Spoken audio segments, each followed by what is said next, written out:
All right, 3 o'clock. What's up, Chad here? NBA playoffs continue tonight with the semifinals at 4 o'clock on TNT. Knicks and Celtics. Game one from Boston. The Celtics are a 9.5-point favorite. It's 6:30 on TNT. Game one, Nuggets and Thunder from Oklahoma City. Thunder a hefty 10.5-point favorite. Bad news for the Cavs after losing game one to the Pacers at home. Darius Garland, Evan Mobley, and DeAndre Hunter all listed as questionable. Cavs head coach Kenny Atkinson said there's real concern that Mobley and Hunter will miss the game with an ankle and thumb injuries. Stanley Cup playoffs, the Panthers and Maple Leafs kick off their second-round series tonight. Puck drops at 5 on ESPN. The Mariners are on fire, 8-2 in their last 10. They have a record of 20-13, best in the AL West. Meet the A's tonight in Sacramento. First pitch at 7:05. Bryce Miller gets the call for Seattle. A's are 2 games back in the West. And the Ravens have cut their kicker, Justin Tucker.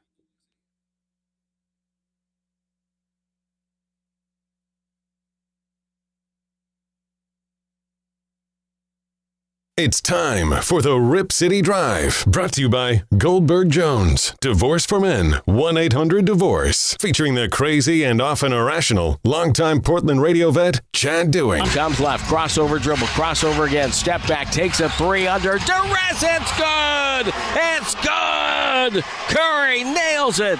And it's 91-74. The Warriors have their largest lead of the game right now. Rockets won't foul. 4 seconds. This one's over. The Golden State Warriors have come to Houston yet again to close out a series. And they win 103-89 as they win Game 7 here behind 33 points for Buddy Hield. 2 seconds left to go in Denver. There's the horn. Nuggets win it 120-101 in Game 7. Bring on Oklahoma City. And Steve Ballmer can take that cute little wall he brought to Ball Arena and get right back to Los Angeles. Yeah! Strap in. The Rip City Drive with Chad Dewing starts now.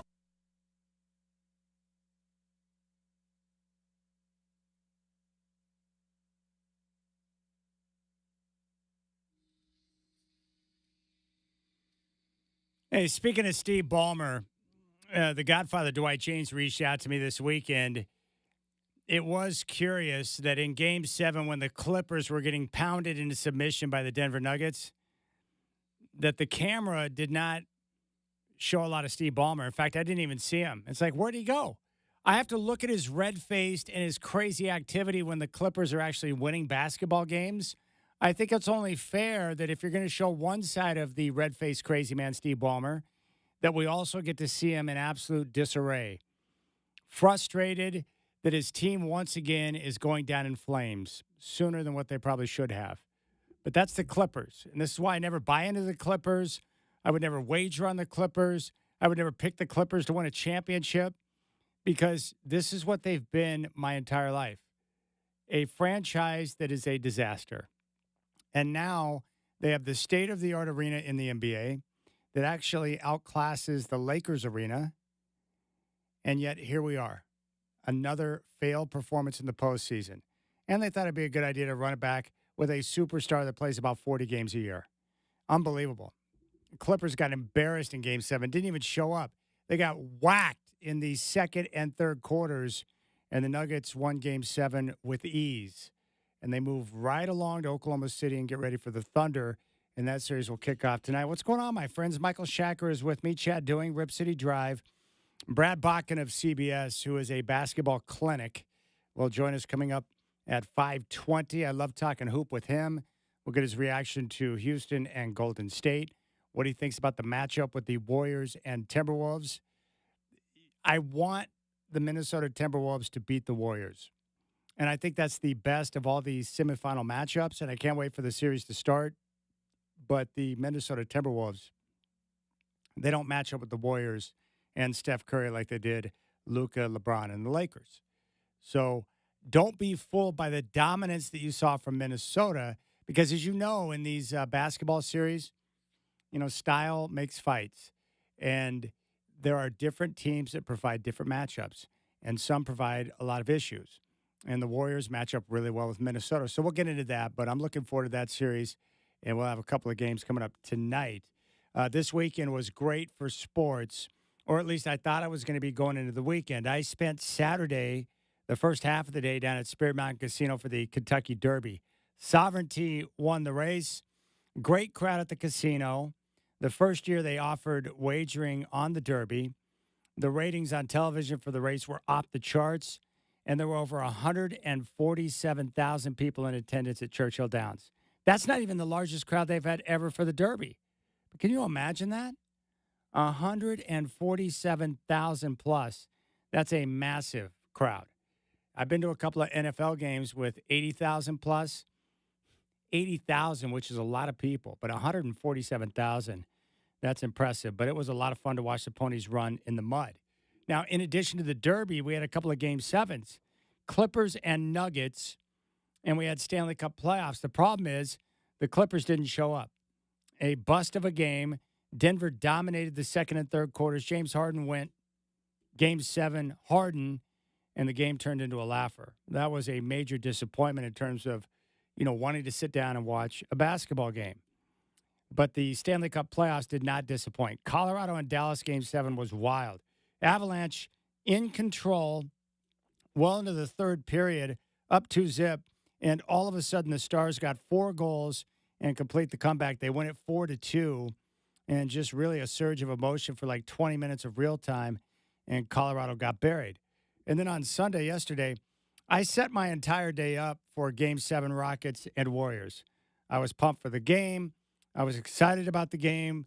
Game 7s, while they're all built a little bit different, this was one that had everything you want. You had the young and upstart Rockets with their length and athleticism taking on the experience and wisdom of Steve Kerr and his Golden State Warriors. Steph Curry, Draymond Green, Jimmy Butler. And the game, it just never really felt like the Warriors were not in control of that game. Like Houston made a couple of runs, but Golden State was in control at halftime. They were in control in the third quarter. And then in the fourth quarter, Steph Curry went Steph Curry, and they pulled away. And the game really got out of hand late. And so once again, we had a Game 7 in the NBA that was a bit of a letdown. And so what I did is I flipped over and started watching more Stanley Cup playoffs. And it was awesome. Winnipeg and St. Louis, game number 7. And you had the Blues up 3-2 with just seconds on the clock, and then this happened. Far side, quick shot, deflected in front. They score! Cole Perfetti with a deflection. 1.6 seconds left. In the third period, the Jets have tied it up at 3. Holy smokes! 1.6 seconds left, and Winnipeg has tied it at 3. Incredible call. Winnipeg ties it up. It goes into overtime. It goes into double overtime. I think it's like the 4th longest Stanley Cup playoff game all time, and Winnipeg gets the win. 4-3, and the place was going crazy. I'm telling you, Stanley Cup playoffs don't disappoint. The intensity, the crowd, the entire shebang, it was awesome. But it was a great weekend for sports. Now, I do have a daily dilemma, and I'll get to it in just a moment, but tonight's action in the NBA, just so you know what's going on. We've got the Knicks and the Celtics coming up at 4 o'clock on TNT. Boston favored by 8.5 in Game 1, and the Celtics are now healthy. So Drew Holiday is going to play. It looks like Jaylen Brown will be available, Kristaps Porzingis, and they're going to need it because the Knicks, while they're not in the same league or category as the Celtics right now, the one thing you know about New York is they're going to play really hard, and they're going to get up in your business. They're going to defend you, and they will lay all of their emotions out on their sleeve, and they'll do whatever they can for Coach Thibodeau to get the win. The problem is they didn't beat Boston in the regular season, and they just don't match up. And for Jalen Brunson, as good as he is, and he is good, he's legit. The problem is Boston's got like 4 or 5 guys that can keep running at him. And I just don't think Brunson, over the course of the series, is going to have enough energy to be able to deal with what Boston's going to throw at him. I don't think they'll be able to score enough. I don't think they can keep pace. And with the Celtics, it's pretty simple. We've got the shooters to space the floor. We're going to move the basketball. We're committed to making the next pass for the best shot. And then when everything else breaks down, we have 2 guys in Brown and Tatum who can go one-on-one, get their position on the floor, and score. It's a really difficult matchup for the Knicks. This would be my second favorite series in the second round in the semifinals. Knicks and Celtics. And I'm hoping that New York, it would be nice if they could steal a game in Boston and extend the series out a little bit longer, because I think if we were to get deeper into the series, I think the games would be quite compelling. But I just don't think New York matches up well. So I think the Celtics, this smells and feels like a 5-game series. And I think that's how it's going to go down. Also at 6:30, TNT Nuggets in Oklahoma City to take on the Thunder. The Thunder have been off for what feels like, I don't know, like 5 weeks, because they ended their first round series so quickly against Memphis. They also won 68 games during the regular season and set the record for point differential. They might be young and lack some experience, but they're a dominant basketball team. And I think this is going to have moments in the series where it's going to be wildly exciting because of some of the skill. And, arguably the two best players in the NBA was Shai Gilgeous-Alexander, who's going to win the MVP, and then Nikola Jokic, who will finish second in the MVP voting, in my opinion. It's going to be a fun series, but, Denver, not enough depth, not enough defense, and Oklahoma City, with their energy, their youth, and the variety of different guys they can throw at you, I think they're going to win the series. It feels like Oklahoma City in 5. They should be able to handle business quickly and then move on. And the crazy part about the Thunder, most of these teams are tightening up their rotation. The Thunder have already gotten like 10 guys in by the second quarter. They've got multiple combinations of guys they can throw out there. It's such an advantage, and it's unbelievable. So I like the Thunder in 5 games. I like the Celtics in 5 games. But I hope I'm wrong about both so we get them extended, which will lead to some more compelling basketball. Now, here's my daily dilemma that I'll get into coming up at 4 o'clock. I just need to know if I sound like an old man yelling at the clouds if I tell you that I am not okay with players in any sport hitting up a legend and asking if they can wear their number that has been retired by the team. Do I sound like an old man yelling at the clouds because I don't want people asking some of the all-time legends if, hey, do you mind if I wear your number?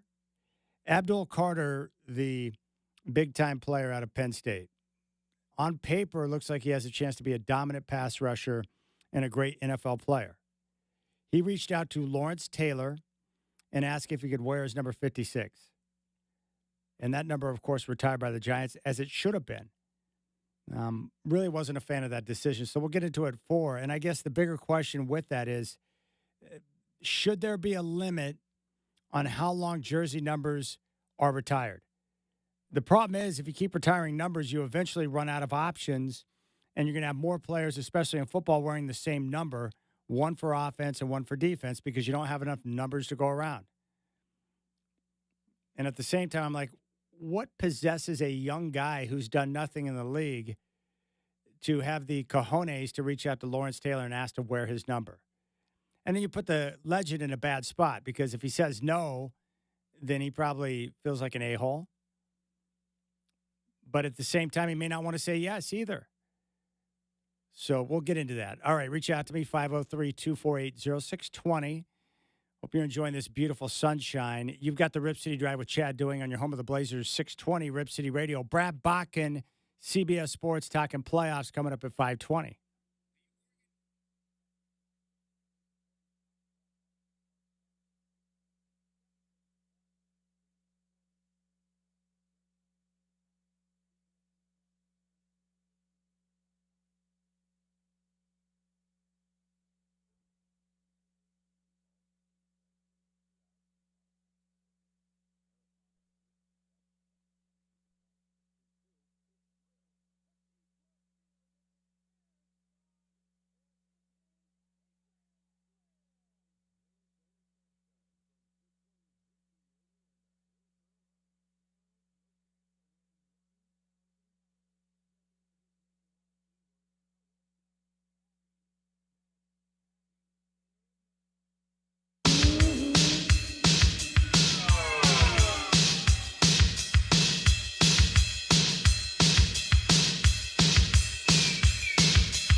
Comes left, crossover dribble, crossover again, step back, takes a three under duress, it's good! It's good! Curry nails it, and it's 91-74. The Warriors have their largest lead of the game right now. Yeah, Daniel from Gresham reached out to me yesterday morning.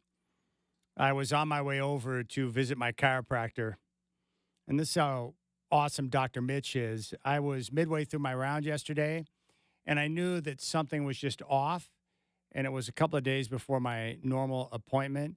And I was like, dang, I got to be on the golf course the next couple of days. I'm not going to be able to do it with whatever's going on. So I hit up Mitch, and he's like, no problem. So I swung by, and he took care of me, man. Aligned me, and I felt amazing this morning.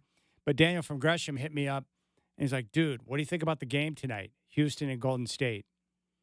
And I'm like, well, it's going to be close. And he goes, I really want to bet on Houston, but I just don't feel comfortable going against Steph Curry. And for good reason, right? We saw it last night. The Warriors, after dropping Game 6, losing a couple of games in a row, Game 5, Game 6 in the series, they go into Houston and win a Game 7. And if you look at the series as a whole, everything that we thought about the series going in or what people said about both teams going in, it came to fruition. I picked the Rockets. I thought their length, their defense, and the multiple defenders they could throw at Steph would be the difference. But at the same time, I acknowledged that the Rockets lacked playoff experience. They were not a good shooting team, and they struggle in the half court. And they really played well to get into a Game 7 situation. But in that Game 7, what came through? The Warriors' experience. They made good decisions and played smart basketball. And they got contributions from every one of the guys they needed to get contributions from. And the Rockets looked like a team that really had no clue of what they were doing on offense. That's partly their youth. Also, I just don't think they're a smart offensive basketball team right now, and they don't really have a go-to guy, that one guy that you can lean on in a Game 7 situation. That's why we talk about star power so much. They didn't have someone they could rely upon to hit shots. Now, the Warriors have that guy. His name's Steph Curry, the greatest shooter of all time. He was struggling in the first half, but he got it going late in the game when they needed him most, which is what you would expect Steph Curry to do. And even if he goes through a dry spell like we saw in the first half, you just feel like when he continues to fire away, that eventually the shots are going to fall. You know, if he's cold, it's not going to remain that way for long because he's so pure. What we didn't expect was Buddy Hield to rise up and have a monster game. 33 points on 9 of 11 shooting. And I said on Thursday and Friday, I thought that the Warriors would go back to Buddy Hield in Game 7 because when he's on the floor, he's a body you have to account for, which opens up more space for Steph Curry and the rest of the guys to do what they want to do. And Buddy Hield's shot making in Game 7 were critical because he was the catalyst with 20-plus points in the first half, and he was on fire from downtown. But what his scoring did was kept them in a position to where they were in control of the game going into halftime while Steph Curry was still trying to figure things out. And it was tough for Steph because he's facing, so many guys, double teams. They're forcing the ball out of his hand. So it was a situation where Golden State needed other guys to step up. Buddy Hield was awesome. And I thought Draymond Green played a terrific basketball game. After his disaster performance in Game 6 where he got the early flagrant and then just disappeared. You didn't feel him in the game. It was almost like he wasn't even playing. He did not make an impact. But last night, 40 minutes, 16 points, 6 boards, and 5 assists. Had a steal and 2 blocks. He was great defensively. He was great in the facilitation of the offense. He was freeing guys up with screens. Draymond Green was incredible in Game 7. And once again, proving that he is irreplaceable on that team. And it's tough for a lot of us to admit that because Draymond Green's one of those guys that you're annoyed by, and it's understandable. If he doesn't play for your team, you want him to be thrown out. He's going to drive you crazy, and he feeds off of that type of energy. He loves being a bad boy. Much like Dylan Brooks for the Rockets. I've met Dylan Brooks. I've seen him interact with people away from the arena. He's one of the coolest guys ever. Super nice, very soft spoken. But when he's on a basketball floor playing for his team, his job is to be an irritant, to mix things up, to be a defender, and do whatever he can to help his team win. But Draymond Green, while Steph Curry is their best player, obviously, Draymond Green is the most important. And he has been throughout this entire run. Because without him, the Warriors can't play the way they want to play. They can't play small. They wouldn't have the spacing because he's such a great passer. He's a good rebounder. Draymond makes everything go within that Warriors attack. And what's amazing is that he was able to keep his cool in Game 7. He didn't force things, so he limited the turnovers. And it was just a constant presence. And he did a good job on Şengün. He scored early when the Warriors were having issues getting Steph off. I just thought his game was terrific. Draymond Green is one of the best defensive players I have ever seen in the NBA. And that will be his legacy. And once again, an example of a guy in the league who understands his strengths and understands how his strengths can best serve his team that he plays for.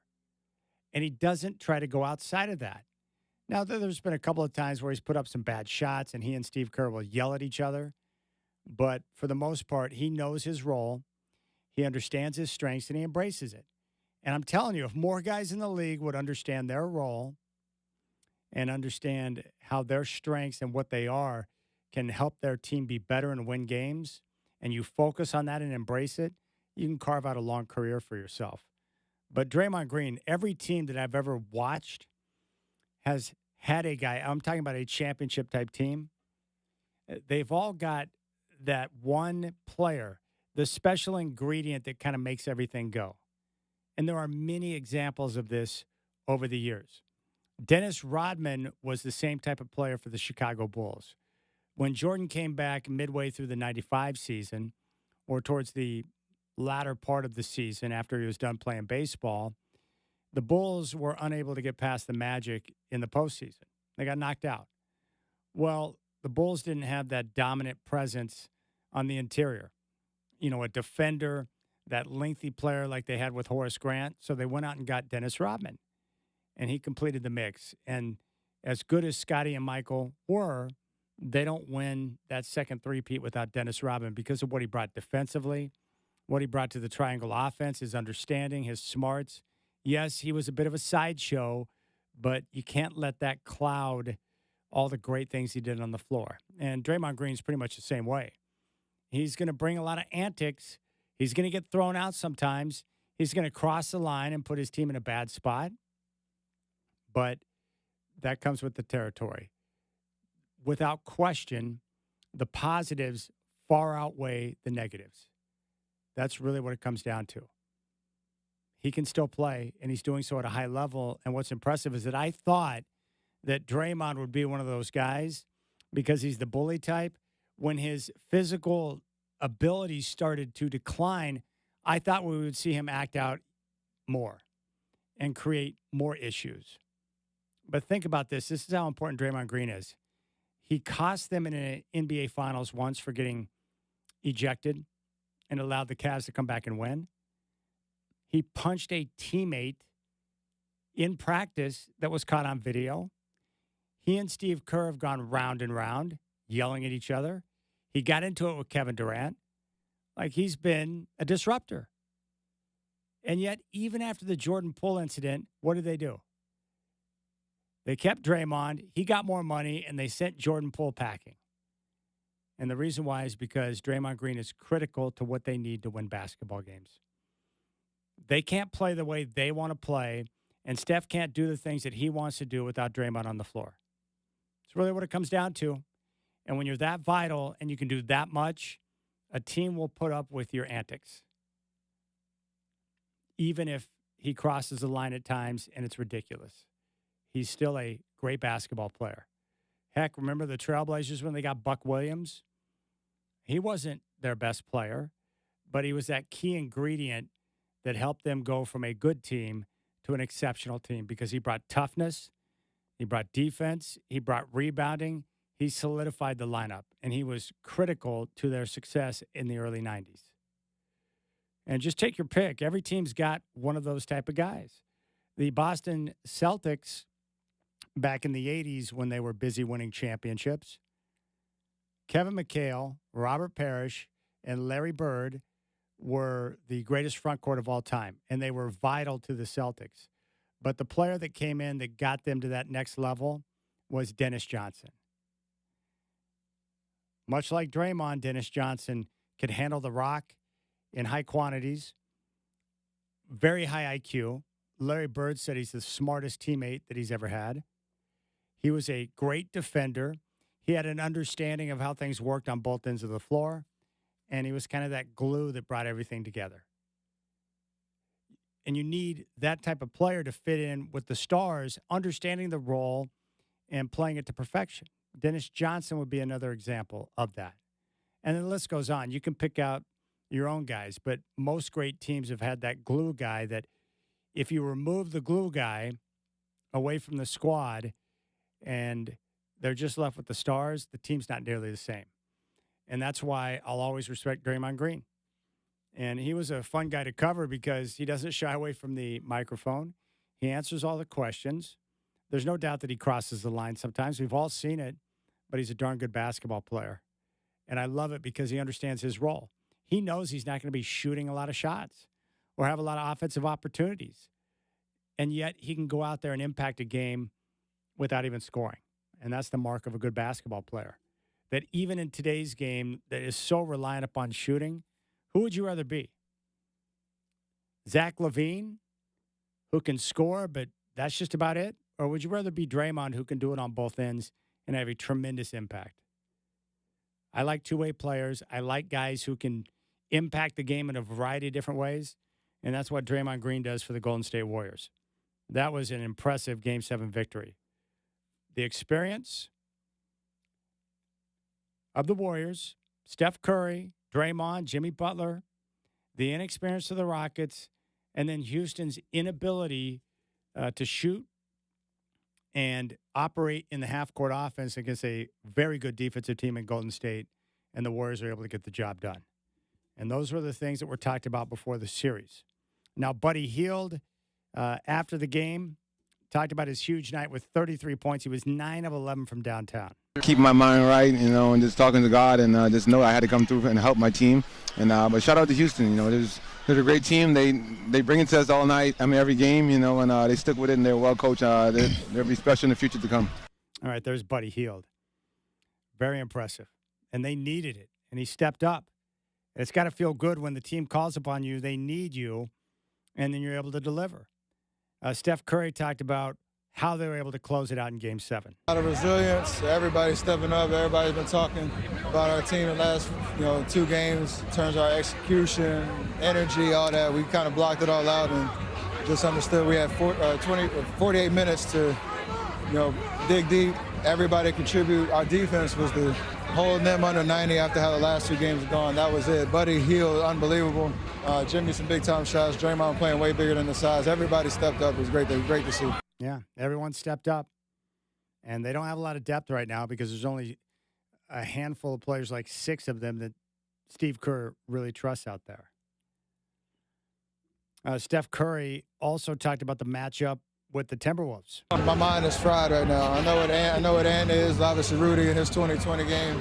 We haven't seen him in a long time. I just know they're going to bring the best out of us. It's going to be a challenge starting on the road again. So thankfully, we got life. That's all we wanted. Steph Curry mentioned resilience. Steve Kerr also talked about his team's, fight, resiliency, the way they continue to battle. Incredibly impressive display of resolve, discipline. The defense was fantastic. The ball security, kind of game plan discipline, followed to a T. Yeah, game plan discipline, ball security.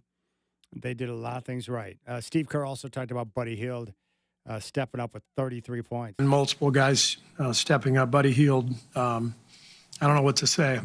That was really incredible watching him light it up in that first half especially, and then down the stretch as well. But yeah, impressive.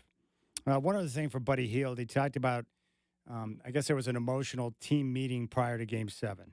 Yesterday, when we get to Houston, we had a very emotional meeting led by Draymond and Steph and Jimmy. And from then, I was just locked in and just get my spirit together. And just like this, the meeting we had was just like just better give everybody chills. And we know when they go to battle, we know what that means. And the meeting was well needed. Game 6, we was not locked in. We Dre put all the blame on him, just getting himself mentally. You see him today. He was not freaking with the refs. He didn't mess with nobody. He was just being Draymond Green, all defensive player. He's our team leader. He's our spirit animal, and he's there for us. And today, and he just followed their lead, And we know how much this game meant for them, and we just collectively had a meeting and we just figured it out. Yeah, he figured it out. All right, 9 of 11 from downtown, for crying out loud. Finally, Ime Udoka. Summarizing what went down. The offense. They couldn't make shots, and it was a struggle for them. Missed shots, close range shots. I think 23 for 55 in the paint. A lot of really good looks there. Didn't get up that many threes, only 18 on the night, made 6 of them, so that's a low number for the threes that we had been generating. And then the zone that they ran got us a little stagnant, but when we did find the openings in the middle, missed the threes that would kick out or the close range shots. And so, as I said the other night, sometimes shots go in and it masks some things, and tonight it stood out the other way. Yeah, they couldn't make shots. And it's pretty annoying to watch Alperen Şengün, too, slowly back down into the post and get to his range and then miss another chippy. And he did that several times last night. I mean, when you get those type of opportunities in a Game 7, you got to cash it in. But the Warriors, they dictated pace. The Rockets dictated pace in Game 6, and they put the pressure on the Warriors, but the Warriors were in control from the start.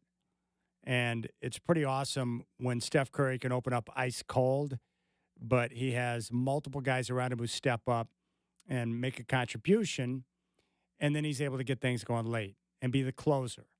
So the Warriors, it's crazy how the NBA playoffs work out, but I actually think they match up better with Minnesota than they do with Houston. And that's going to be a fascinating series.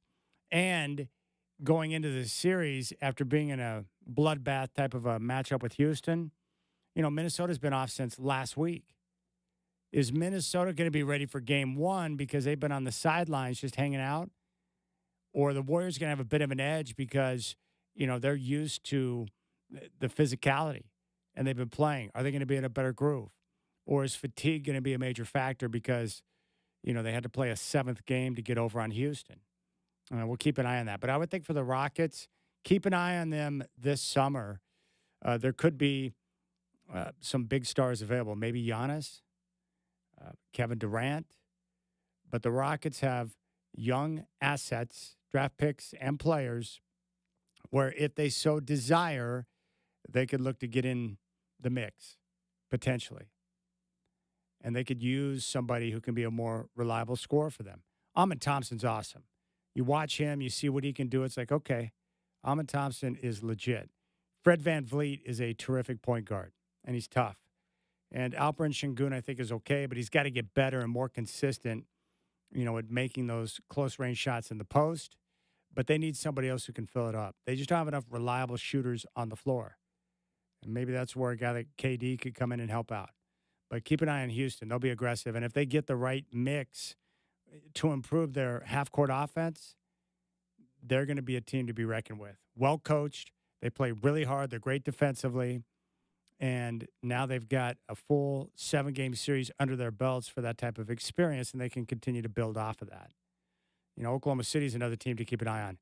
They can go after whatever they want because they got the players and the picks to be able to do it, thanks to Sam Presti, who's crazy. I mean, the guy's just maniacal when it comes to collecting assets. But the Warriors move on now and get ready for Minnesota. And I'll give you my prediction and how I see it's going to go, but I think Minnesota is going to be up against it. It should be a highly competitive and contested series. There's no question about it. But Steph Curry presents major problems for Minnesota. Let me just give you a little preview. In the regular season, Steph averaged 31 points, 9 assists, and connected on 49% of his shots from downtown. Or was it 49% from the field? And I think he may have shot over 50 from 3. he dominated the matchup, and there's reasons why that is the case. All right, we'll keep things rolling. Rip City Drive, Brad Bach and CBS Sports talking basketball at 5:20. Hope you're enjoying this Monday. I appreciate your time here on your home of the Blazers, 620 Rip City Radio.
All right, this is pretty sweet, but Beefwater knows when he stops by in the studio, I'm probably going to put him on the show. Casey Bay is back in. You wanted to deliver to me the final tally for the Beefwater one-man march for autism. You got the final tally in for the total dollars. What's the number? I did. We came in at 7,584 clams, as they would say on the Flintstones. That's big time. Dude, yeah, it was a huge win. So thank you to everyone who participated. If you're listening and you contributed to that situation, thank you for that.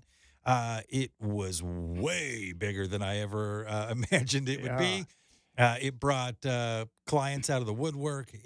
There's people in my messages that I haven't talked to in a decade. It's really been something. I've had people approach me on the golf course over the last couple of days. I've had people text me that I didn't even know were listening, but paying attention. They saw the coverage. They heard it on the radio. They saw the TV coverage, everything, which is absolutely terrific. And if you're hearing about this for the first time, Casey Bay has a son that is autistic like I do.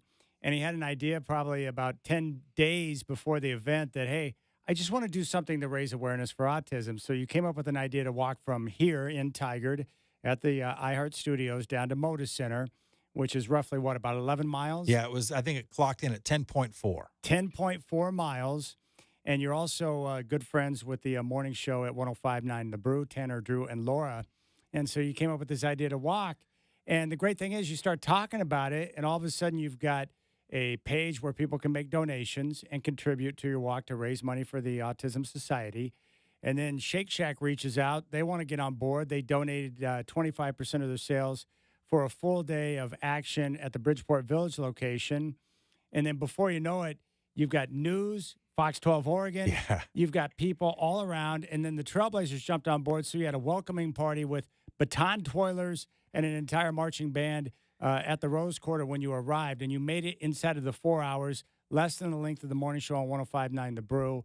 And the total tally, $7,584, which is great. But the better news is that this one-time event now looks like it's got future life to it where it's going to become an annual event. Yeah. What's the latest that you've heard? We messed around and got ourselves into an annual event. So Yeah. what I think happened here. Be careful when you do something good.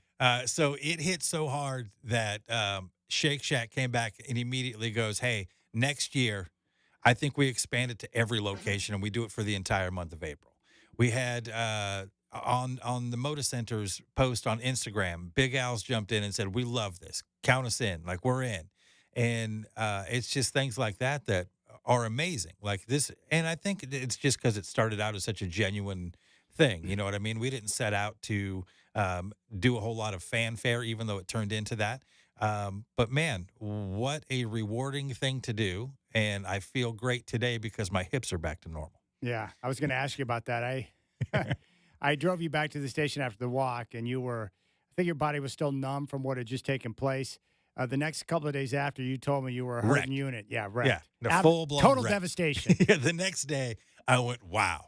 But it looks like we're back on track because you said you were able to mow the lawn yesterday. Yeah, went out and cut the grass, did some weeding. You know, we're back. Everything's good. And it just feels good to be on this side of it and feel that success. And Autism Society of Oregon, they're stoked. So we just made a bunch of friends. You know what I mean? We went out, we did a good thing. We made a bunch of friends. I couldn't be happier with it. And I would imagine you've had people who have reached out, and I've heard just by your appearances on the show, I'm learning about new families that have autistic kids or kids with special needs that I didn't know before, right? Yeah, one of our part-timers on the street team just is going through the process for her son right now. So it's close. 3 people in that marching band came up to me and said, I've got a family member or my child was affected by autism. So, yeah, is it wide? Absolutely it is. And this is why we do what we do. Gosh, that's so great, man. It's so awesome. And you and I are the same way. Like when it comes to putting on an event or having something built around a charity that you care about on the show, when I am trying to help build something up, I always get really nervous before the event because in my mind, I'm like, if we don't get a crowd or if we don't get the support or if people don't show up, I get really nervous. Yeah. And so when it pays off and in the community, like they always do, steps up to really help out, there's like a certain elation you get from that type of moment to see the love and support of the community and the people involved who make a difference. You're right. And look, I have some of that too. And it's only because you care so much. Like, you want it to be awesome. And but I mean, I was a click away from a panic attack at least 2 evenings leading up to it, thinking, man, I've got a lot to do. Man, I hope I can generate, because you just have this fear that it ends, and then you hand over $37 to the organization. Yeah. You're like, I can't do that. Yeah, that's not good. Here's the other thing that made me really happy is, and of course, when I was young, I didn't understand it, but now that I'm older and I've been in this business for a while, what you realize is that there are a lot of people that work at a radio station. I'm sure, heck, anyone else with a job or a company, regardless of what the industry is, there's always people in your office that maybe don't get the attention or notoriety that somebody else would. Like at a radio station, it's easy for someone on air to get attention because they're blabbing their mouth all day long. But there's a lot of people like you who do a lot of work behind the scenes that don't get the recognition they deserve. So I was very happy to see that your efforts and what it turned out to be went straight up the ladder to the very top of iHeart, and you were getting some love from a top, man. which is nice. Dude, it went all the way to the top of the chain, across the nation, down and around the block. Like, I mean, there was more email flying over that thing than anything I've ever been a part of. Yeah, and it's not that you were seeking that. No. But what it goes to show you, and this is important for all of us to understand, that, to dream big. And if you have an idea, no matter how crazy you think it might be, pursue it. Because the worst thing that can happen is it doesn't work out. But a lot of times when you put your energy and effort into something you care about, and obviously you and I care deeply about this is what can happen. Good things. Yeah, for me, it was a reminder of the resources that we have every day when we come here. Like, it's just a matter of want to. Like, if we have a good idea, we can kind of make it happen, or at least give it a valiant effort. And it was just a good reminder to me to go, maybe do more things, maybe stay tighter in the community. Maybe I just feel a little bit of responsibility for that. Yeah, and it's also a good reminder, too, that if you watch a lot of the news like I do, you might come away with the idea that there's no good people in the world. Yeah. It couldn't be farther from the truth. There's so many great people here in our community that want to help and be a part of something special. And I like that. I agree completely. And be careful. If you ever wind up on the news, they might shoot your butt, and then your butt will become the topic of much lore for an entire morning. I mean, I heard more about my butt in that tracksuit than almost anything else. You were wearing like I rocked it, Chad. That's There's like no two that ways about it. tracksuit. I think it was Adidas. Yeah, it was pimp, and it reminded me of, like, you looked like a hype guy in a rap video. Yeah, I got that. I got I looked like I was calling hits for the mob because there's still shots of me on the phone. There was plenty of commentary. I feel like if Hugh Hefner was with you on that walk, he would have worn a similar tracksuit. I would like to think that would be the case. So, no, it was, again, couldn't have been greater. I super appreciate you opened the door for me and said, hey, man, whatever I can do to help, do it. And you did. And collectively, we crushed it. Well, no question about it. It was a success. But the good news is this may turn into something where instead of just a day, we could get next April and make it a month-long Autism Awareness Month where we can do some great things. That's the goal. So if we can just, have something fresh every week through the month, I think that would be awesome. It would give people all over town chances to jump in and help out where they can or want to, and then obviously end it with some sort of punishment for myself. I love it. All right, Beefwater, Casey Bay in studio. Great work, my friend. Thank you so much, Chad. All right, we'll keep things rolling here on the Rip City Drive. When we come back, we'll get into the daily dilemma here on the Rip City Drive.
All right, what's going on, my friends? Chad here. We start with the NBA playoffs, which continued tonight with the semifinals. At 4 o'clock on TNT, Knicks and Celtics game one from Boston. The Celtics are a 9.5-point favorite. 6:30 on TNT, game one, Nuggets and Thunder from OKC. Oklahoma City, a 10.5-point favorite. Bad news for the Cavs after losing game one at home to the Pacers. Darius Garland, Evan Mobley, and DeAndre Hunter all listed as questionable for game two. Cavs head coach Kenny Atkinson said there's real concern that Mobley and Hunter will miss the game with ankle and thumb injuries. From the Stanley Cup playoffs, Panthers and Maple Leafs kick off their second-round series tonight. Puck drops at 5. It's on ESPN. Mariners are on fire. 8-2 in their last 10, sit with a record of 20-13. They're in Sacramento to play the A's tonight. Bryce Miller gets the call. More of the Rip City Drive with Chad Doing coming at you right now.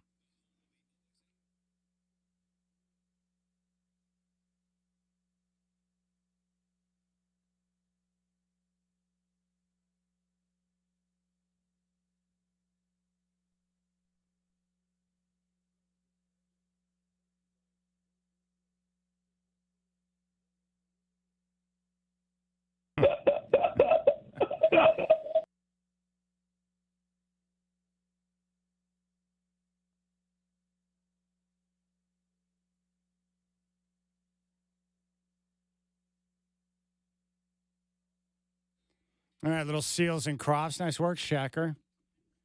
503-248-0620 is the telephone number if you want to reach out and jump on board. Brad Bakken, CBS Sports, who is the basketball clinic himself. He's going to join the show coming up at 5:20. I love talking with Brad because he's in depth and we'll get his take on everything NBA playoffs. As I mentioned before, I think my favorite series in the second round, Warriors and Timberwolves. And then series number 2 that's on my list would be Knicks and Celtics. Now, I don't think the Knicks can win the series. In fact, they're probably going to get curb stomped. But I'm hoping that they can make it a lengthy series because you know that's going to get good. The deeper it goes, the better it's going to get. Because New York's going to play tough. It's highly contested. Good atmosphere at Madison Square Garden. I'd like to see a competitive series there. That's my hope. But I like Boston. I just think Boston and Oklahoma City are by far the two best teams in the entire association. Those are the two teams I thought would meet in the finals, and I haven't seen anything so far that would lead me to believe that that's not going to be the case. You can also find me on social media at Chad in Rip City. Other big news from the NFL today, the Baltimore Ravens have cut their kicker, Justin Tucker, who's the most accurate NFL kicker in the history of the league. He's a big game kicker. I mean, the guy was a super stud. Might be the best kicker of all time. I mean, that's how good he is, but he's been cut. And a couple of things here that you can relate to Draymond Green. The problem with Justin Tucker, 2 areas that are a problem. One, he's been accused of sexual misconduct by 16 different massage therapists. So he's got a bit of a Deshaun Watson vibe going on. Like, that's not a good thing. 16. It's like, bro. And that's from 8 different, like, massage parlors or clinics or spas, you know, where you go to get your massages. 16? But the real issue is that he's dropped off significantly as a kicker over the last couple of years. Missing kicks, his percentage have dropped, like he's not reliable anymore. And so I'm just telling you, one guy to keep an eye on because I've seen him play live multiple times. The Ravens drafted that kicker out of Arizona, Tyler Loop, and he's got a machine gun cannon type of a leg. I mean, that guy can absolutely boom. I saw him kick one from about 60 this year down in Tucson, and he missed it wide right, but the thing hit high up on the net. He's just got a booming leg. So, but the bottom line is if Tucker was still making 95+% of his kicks and he was still big time, he'd probably still be with the team. But as soon as your problems outweigh your production, you're out of there. Draymond Green is a bit of an issue at times with the Warriors. You know, crossing the line, getting suspended, getting the flagrants, punching teammates, doing a lot of crazy stuff, but he's still playing at a high level and defending like an animal. And once again was paramount in the victory last night for the Warriors, Game 7 down in Houston. But that's usually what it comes down to, your production.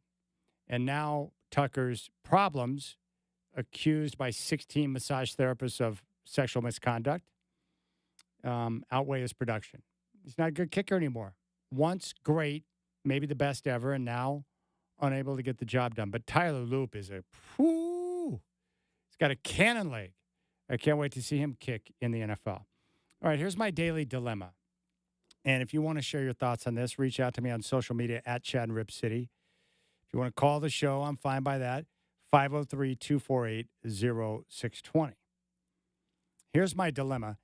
Am I sounding like an old man yelling at the clouds when I tell you that I'm not down with young players coming into the league, reaching out to legends and requesting that they can wear their number that's been retired? Because you put the legend in a bad spot. If he says no, then he seems like a grump, but he probably doesn't want to say yes, especially for a rookie that hasn't proven anything.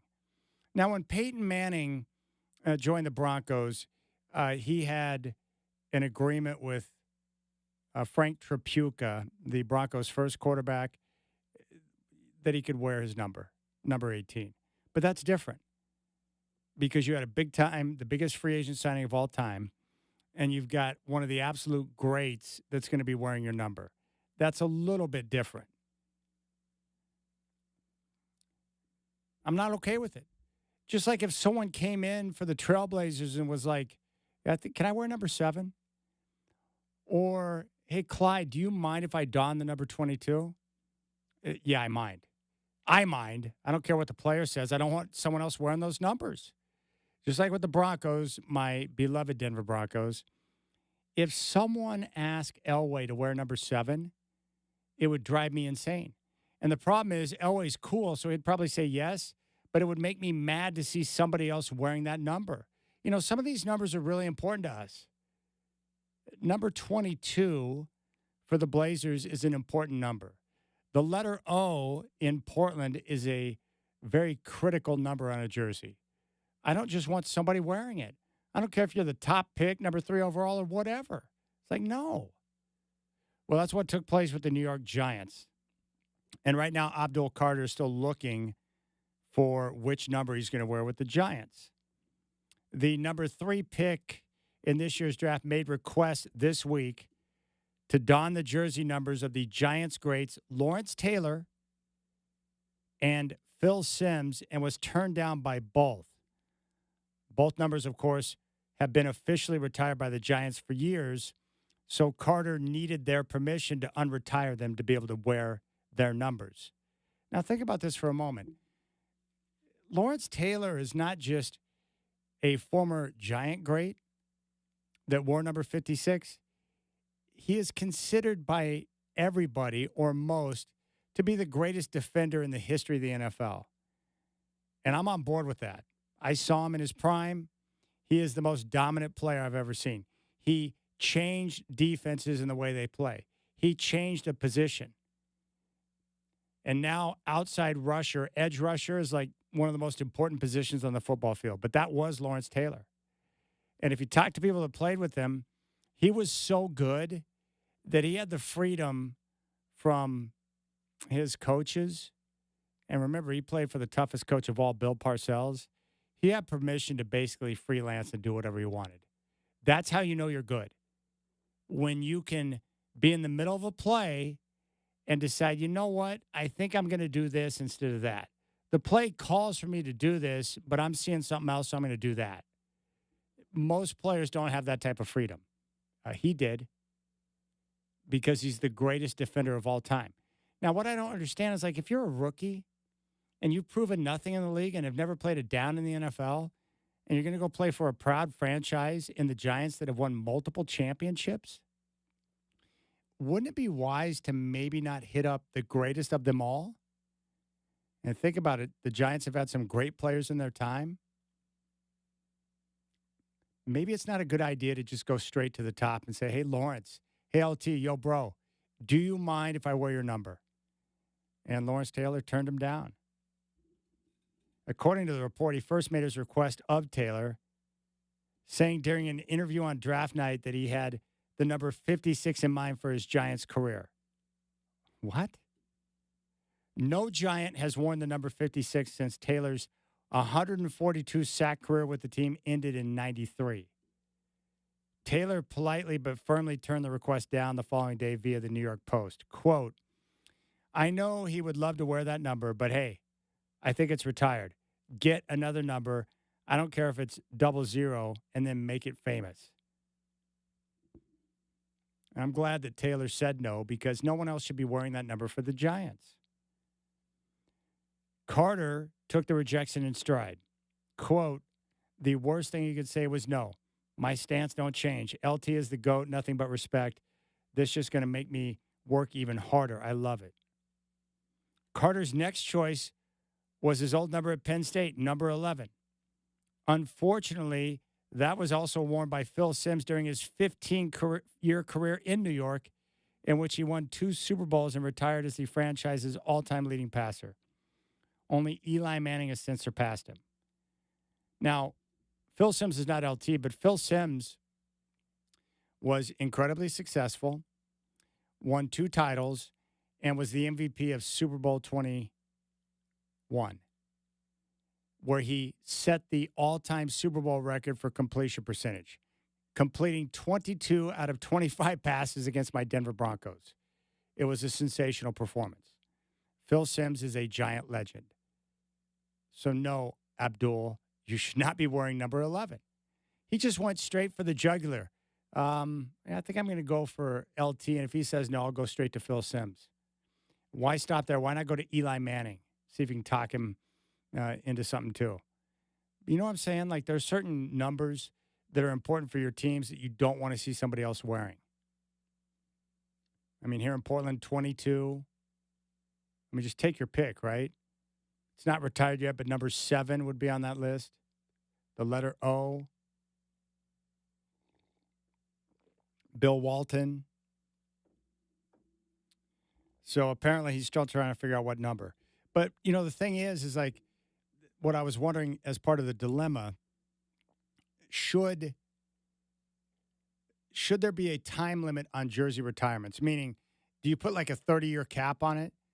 Because the truth is, as time goes on and you continue to retire numbers, eventually you're going to run out of numbers.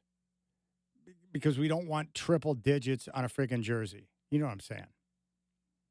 So I don't know what the answer is there. I just know there are certain numbers that should not be worn again. The number 7 should never be worn again for the Broncos. No one should be donning the number 22 in Portland. Can you imagine some rookie coming in for Portland? I think I've got my eyes set on number 22. Yeah, why don't you put an egg in your shoe and beat it, bro? We don't need that. Or if someone was drafted by the Celtics and they're like, I think I want to wear number 33 and reach out to Larry Legend. The problem is you put the players in a bad spot and they're probably going to say yes. But that doesn't mean they really want that to happen. I don't know. It's weird. All right, we'll keep things rolling. We got to talk more playoffs. Celtics and Knicks semifinals is underway. Knicks early 8-6 lead at TD Garden. You got the Rip City Drive with Chad doing Brad Bakken, CBS Sports talking basketball coming up at 5:20.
All right, Shacker just informed me that Limp Bizkit got notoriety back in the early days by covering George Michael. And apparently got another radio station in town in trouble for payola. I don't want to go into payola, but it's a very bad thing in the radio biz. And we have to take computer tests about it every year to make sure we don't do it. Again, I'm not a fan of teams. You tell I'm in a sports mode right now. Artists covering great songs. I'm okay with it as long as they do justice to the cover. But that song is so iconic with George Michael that hearing Limp Bizkit do it makes my ears hurt. That's all. I love that test they make us take because they tell us you cannot cut deals with people at the docks to get your shipment quicker. So I'm waiting for you to send me to the docks to cut some deals. Yeah, as they said it, or grease the wheel payments that they talk about to get things done. I know most of the things that are in those tests that we take are situations I've never dealt with. Can I get you some sports topics down at the ports? Now, I have had people encourage me with gifts. I mean, hey, will you talk about this on the radio? And I'm like, this is technically outside of the realm of things I could do. I do get that occasionally, but not like the scenarios they come up with in the test. And every person that works at every company has got to do like yearly tests or bi-monthly tests on different things.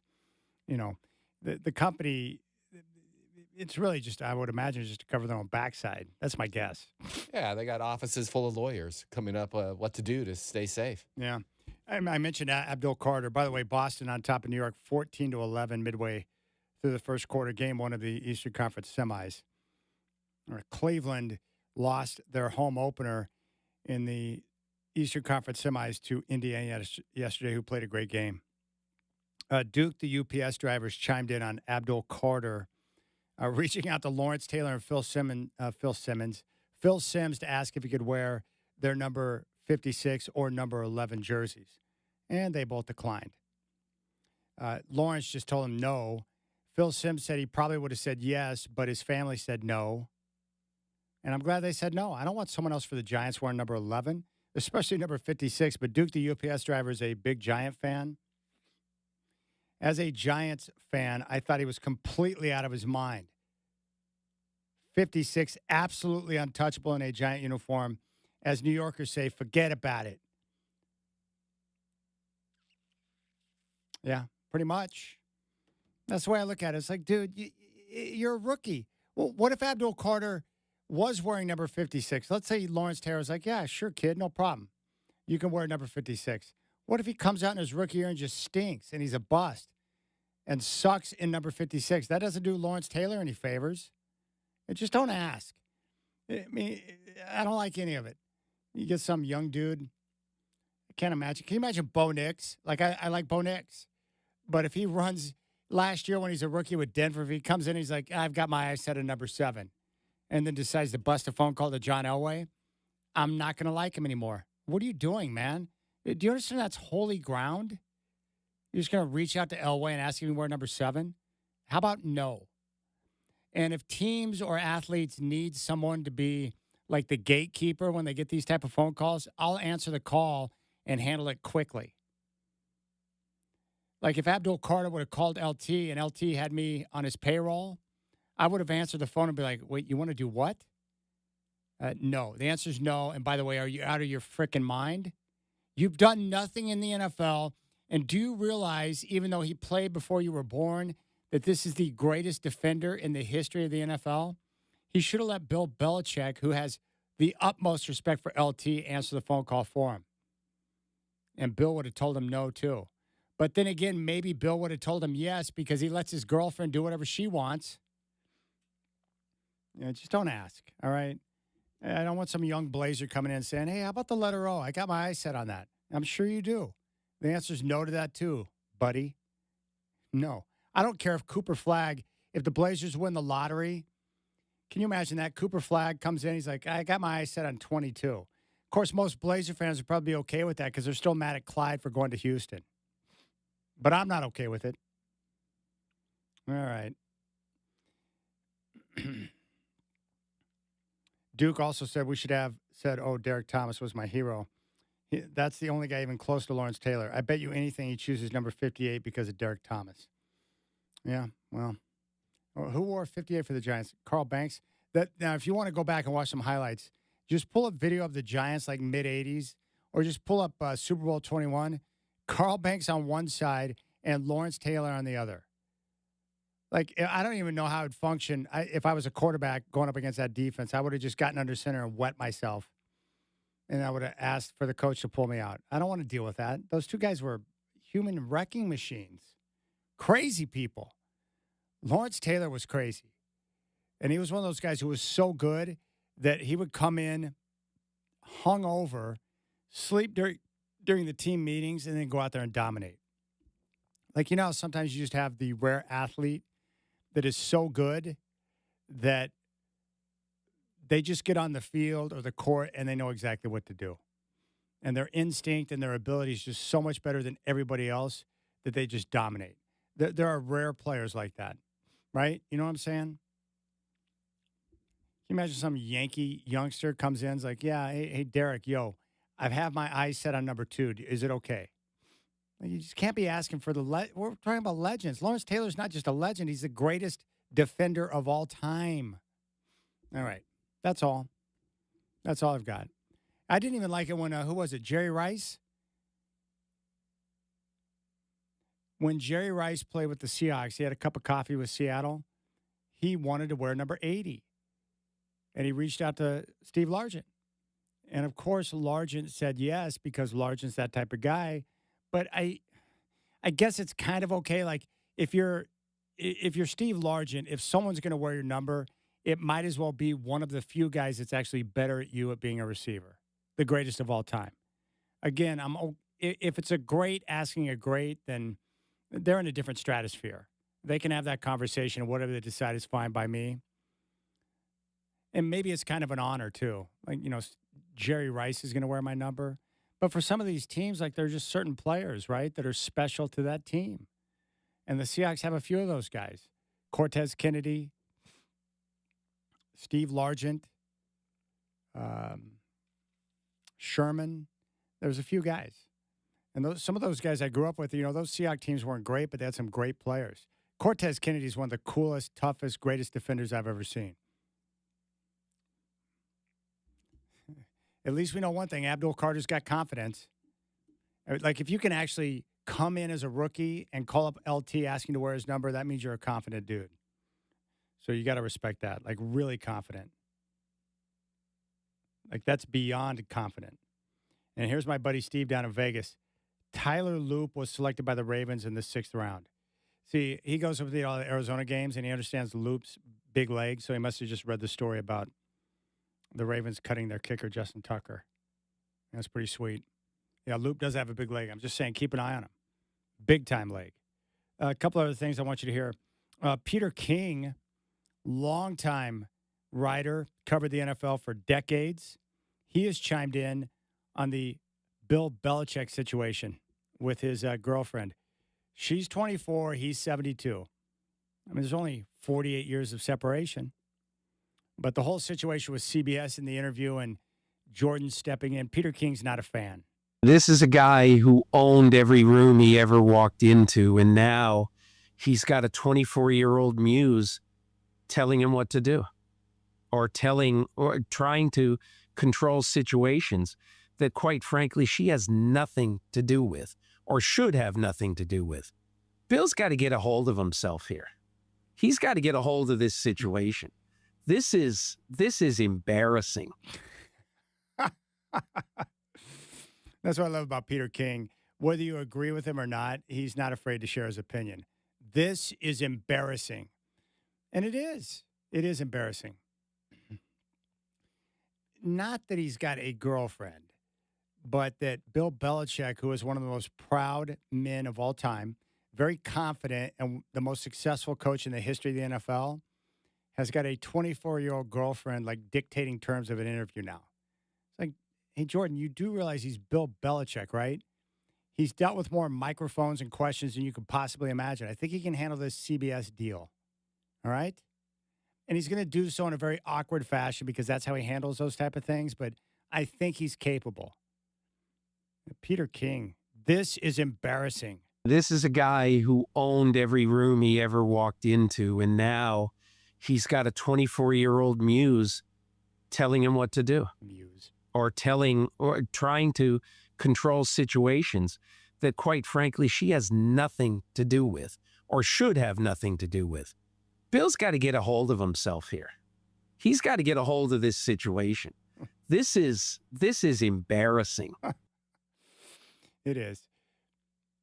It's funny, the things that will pop up in conversation on the golf course. I would say that over the last few rounds, Bill Belichick and his, quote, muse have been a popular topic of conversation. Guys are fascinated by the whole situation. Would they do that? Would they survive that? What do they think about the muse telling him what to answer, what not to answer? Some guys just take the stance of, good for him. He's probably having a good time. And then some guys are like, what could he possibly have in common with someone that's 24? I just love Peter King. Like, yeah. It's ridiculous. It's embarrassing. All right, one other thing I want you to hear. How about Russell Westbrook having the time of his life right now in the playoffs? A remarkable series on many levels for Russ. One, he shot the three ball well. Two, he was absolutely vital in the Nuggets getting over on the Clippers in round number one. And yet, at the same time, you can make a case that at least in a couple of games this series, he could have been named MVP of both teams in the same game because of some of his boneheaded plays. Like with Russ, you're going to get some great, you're going to get some in between, and you're going to get some ugly. Like you just never know when the ugly is going to pop out. It's crazy. But he was critical in that game 7. And we're talking about a Nuggets squad that needs help. They need some depth to be able to come in and provide some support to allow a little bit of rest for their starters. You know, the key guys like Jokic, Murray, Gordon, and Brown who play such big minutes. But Russ feeling a little vindicated after spending time with the Clippers and then having the time of his life and adjusting to this new role with the Nuggets. And he spoke about the Russell Westbrook experience after the game on Saturday. You know, as much as people may not think, I'm very smart and I understand the game. I understand what's going on. So I am thinking. And I also, just a force, man. I think it's, my ability to be able to be a force in nature on the floor is what I pride myself on. So whatever that looks like, it may be a turnover, it may be a missed shot, but it may be a steal, maybe a dunk, maybe a missed three, maybe a made three. It's going to be all of that. It's going to be everything. So you just take it for how it comes, and whatever happens, you go with it. And I've always been like that. You know, Russ is he's one of those guys where, again, like Draymond, if he's not on your team, he's going to annoy you. The only part about Russ that drives you crazy is that he's one of those players who he gets real lippy with the crowd, and he incites the crowd at all times. But yet he'll complain if the crowd starts hurling remarks to him. Wes Brick, he got upset and talked about how his kids hear that at school now and how it's disrespectful to his name. And it's like, dude, you got to be aware.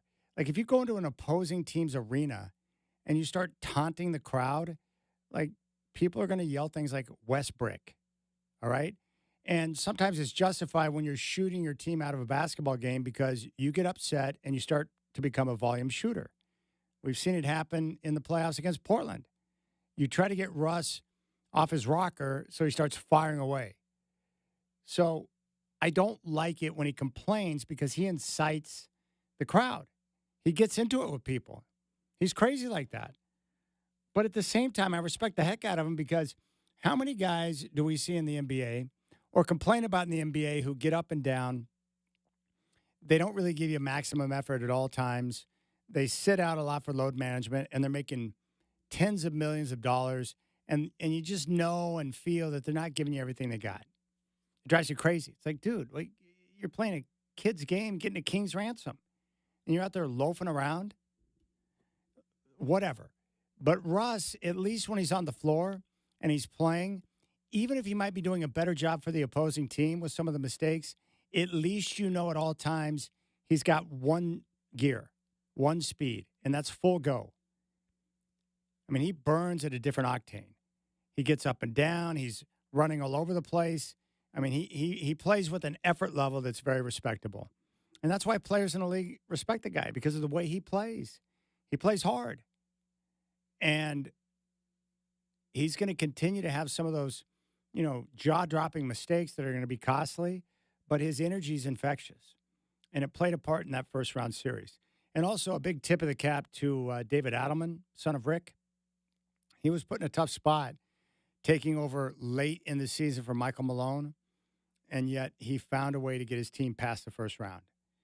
He did a respectable job, and they just look and feel like a different team than what we saw at the very end of Malone's tenure.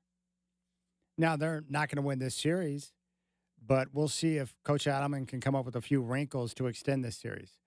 But this is where you're going to start to see the separation. You have these really good teams taking on the best teams like Boston and Oklahoma City, and I think this is where you're going to start to see these teams just take off. Like Oklahoma City, a lot of people don't pay attention because they're Oklahoma City. They're not featured like the Lakers or the Celtics or the Knicks or the bigger market teams, but they are deep. They are very talented. They've got a superstar in Shea Gilgeous, and they've got roster versatility. And it's the same thing with the Warriors. Like, I think the Warriors match up with the Timberwolves really well, but Oklahoma City will hammer them. And that's why I think we're on a collision course with the Celtics and the Thunder. And it's going to make for a great matchup in the finals because Oklahoma City's got the versatility and the ability to defend to deal with the spacing and the open court and the shooters that Boston has. But I think that's what we're looking at right now. And so while Denver did a good job in Game 7, they played a tough series. They got through. They're just going to run into a buzzsaw right now. And they've got multiple guys that can throw at Jokic. They can use their speed. And Denver, because they just don't have it defensively, I think Oklahoma City's going to be able to pick them apart. And I've seen Oklahoma City live multiple times this year. They're very impressive. I mean, ultra impressive. And so many different dudes. But Shea Gilgeous just plays at his own pace. He gets to his spots. He makes shots. Chet Holmgren, I had to publicly apologize to because he's turned out to be a terrific player. And he's got the foot speed that I did not think he could have. He can cover space. He can contest at the three-point line. Mobile big. Williams is a terrific player. Lou Dort is tough. They just got a bunch of dudes. And they got depth. So we'll see what Denver can do, but I think they're up against it. And we'll see how they react after a 7-game series. Oklahoma City's been off for a ton of time, too. Is that layoff going to present any rust? That game's coming up at 6:30. All right, we'll come back. We'll keep things rolling here on the Rip City Drive. I'll give you my prediction for Warriors. Timberwolves coming up at 5. Brad Bakken, CBS Sports, going to join at 5:20. You got the Rip City Drive with Chad Doing on your home of the Blazers, 620 Rip City Radio.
All right, little river band here.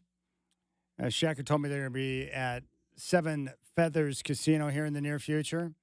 I saw them in concert once out at the Washington County Fair. Pretty good live. All right, 503-248-0620. Competitive first half.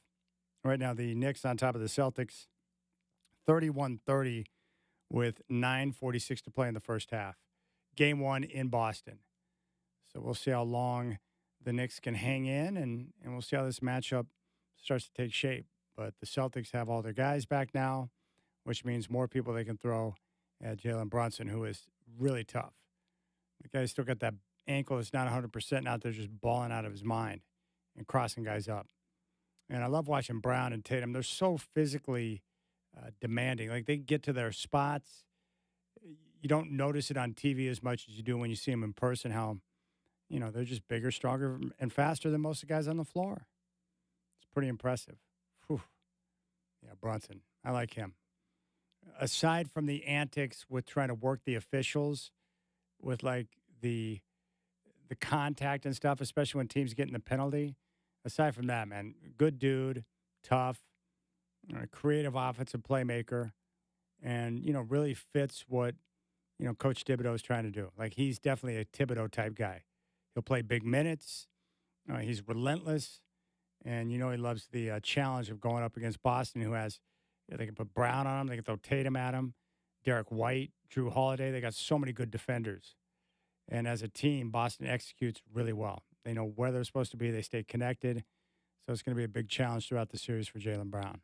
For Jalen Brunson. 503-248-0620 is the telephone number. You can find me on social at Chad and Rip City. We'll dive into all things NBA playoffs coming up at 5:20 with Brad Botkin. I want to get his take on the Warriors and Timberwolves and how he sees that series shaking out. What he thinks about Denver and Oklahoma City and how he thinks that series will take shape. Are the Cavs in trouble after losing game 1, and now they got multiple guys who are nicked up? Darius Garland, Evan Mobley, and DeAndre Hunter, key players for them. I just thought the Pacers did a good job of playing the game at their pace. Indiana's a little bit different. They play at a frantic pace. They move the basketball really well, and they got a bunch of guys who can shoot. And their coach has been there and done that, Rick Carlisle. So I thought their attack was great. That was a fun game. But the Pacers, they ain't messing around. They match up well. I mean, Cleveland had a great year, and they're definitely a contender. But Indiana's a tough matchup. So we'll see what the Pacers do in game 2. And if Cleveland is without multiple guys, and it looks like there's a good chance Mobley and Hunter are going to be out for game 2, how do the Cavs respond at home? But Indiana in a really good spot right now. And they have to feel really good about their chances in the series after the way they were able to play and compete in that game yesterday. So we'll see. Kenny Atkinson, the head coach for the Cavs, talked about how the Pacers chewed him up in that game. It took us a while to get you. I think we finally figured it out. But in the beginning, man, they had us kind of in the blender a little bit, and we did get adjusted to it, made some adjustments, and settled down a little bit. But and then their shot making was otherworldly. Yeah. So I think what happens, the difference with like an NBA playoff series or NHL, where you have multiple games to figure things out, like when you're in the NCAA tournament or the NCAA football playoffs, what happens is sometimes you'll run into a team that just does it a little bit differently, the way they attack, their speed. Maybe it's not something you see as often. So a lot of times you can catch teams off guard and surprise them in a game. But what happens is, throughout the course of the postseason in the NBA, when you have really good teams that get caught off guard in like the opener, what happens is they've got plenty of time to adjust. So the coaching staff will go back and look at the film, they'll look at the matchups, and then they'll continue to tinker to come up with different combinations to get things right. And Indiana is one of those teams that just plays a little bit different than everyone else with their pace and their speed, that it is a difficult adjustment. But I think the Cavs, after that game 1 experience, they'll be better prepared for going into game 2. The question is, will they have the horses to get the job done? But that's one of the beauties of playoff basketball is a 7-game series. because you become more familiar with your opponent each quarter. And then at some point in the series, you know what they're going to do and vice versa. So there are no surprises. And then it comes down to talent and whether or not you can stop it. And so we'll see how things shake out. But I think Cleveland's going to be just fine. And a lot of times, maybe, losing a home game to open up the series, it's not the best thing in the world, but it's not the end of the world. Sometimes it can be a bit of an eye-opener where you allow guys to refocus and kind of dial back in on what you're trying to accomplish, what the game plan is, how they need to play, how do the matchups shake up. And I kind of like that wake-up call that you get when you get surprised at home. Oh, yeah, this is the postseason. It's a little bit different. We were much better than Indiana during the regular season, but now it's a 7-game series, and they've come to play. So I think that wake-up call can be good. Much like the Knicks, even though Boston's got, more talent, they've got better shooters, they got the offense, and they've got great defense. The Knicks are a tough team to match up to because they're just aggressive, they're physical, and they play, they get after it.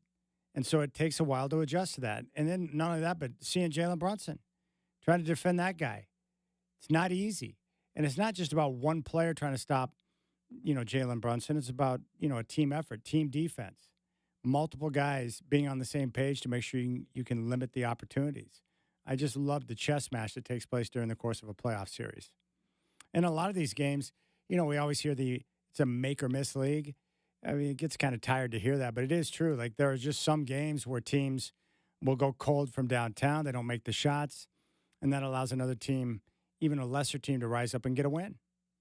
And, three-point shot making, a lot of times you can look at the numbers and if you hit, it's really hard for a team to lose a game if they hit 23s.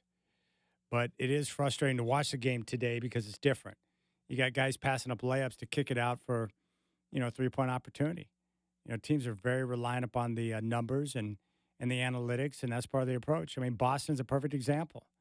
They just continue to shoot threes, and they attempted more per game this year than anybody else in the league by a pretty wide margin. And that's what they're going to continue to do. They're going to defend, they're going to move the basketball, and they'll continue to get shots from downtown. And then in situations where they don't get the looks, they got two guys who can break you down in Jaylen Brown and Jason Tatum, a very good tandem.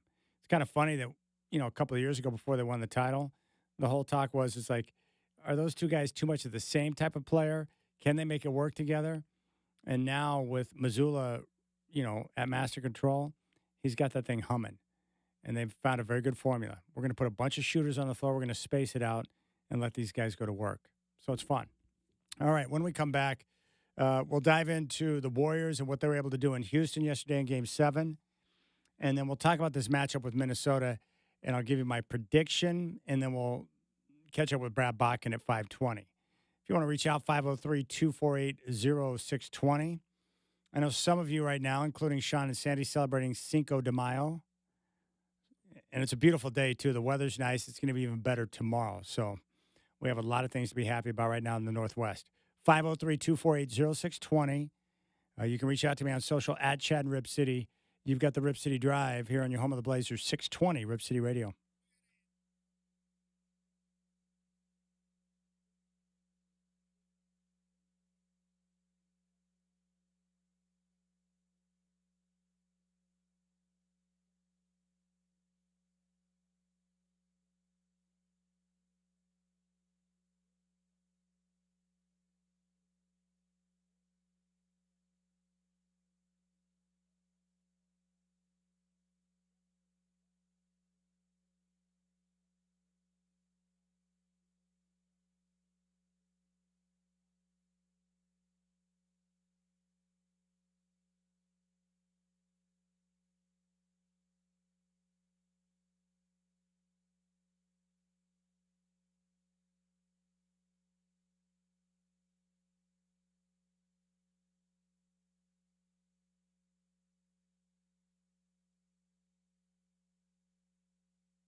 All right, it's now 5 o'clock. What's up, my friends? We start with the NBA playoffs.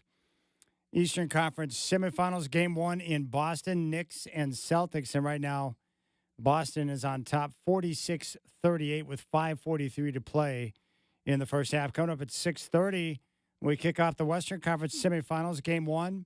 Nuggets and Thunder from Oklahoma City. OKC is the number one seed. They have the NBA's top record at 68-14. And the best point differential in history. They're favored by 10.5 in game one. The Nuggets are coming off a 7-game series in the first round against the Clippers that they wrapped up on Saturday.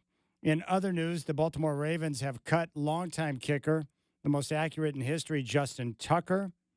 They drafted Tyler Loop out of Arizona in the NFL draft. The Mariners take on the A's tonight. They sit atop the AL West with a record of 20-13. They're 8-2 in their last 10.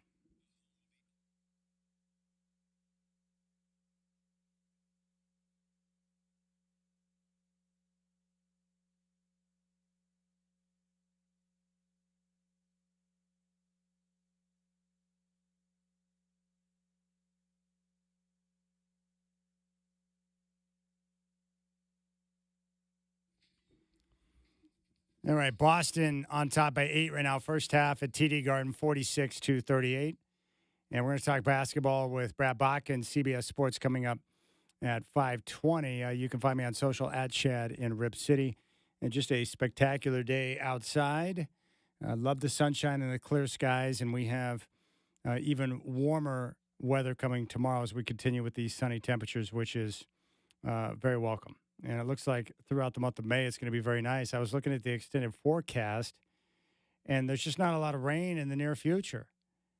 And it's very awesome. So we got sunshine, high temps of 84 tomorrow. It looks like on Wednesday, partly cloudy skies during the morning, and that's going to give way to occasional showers in the afternoon. So Wednesday, we'll have some rain. But Thursday, Friday, Saturday, temperatures in the low to upper 70s with sunshine. With poor weather on Sunday, it looks like a few showers in the morning and then clouds lingering in the afternoon.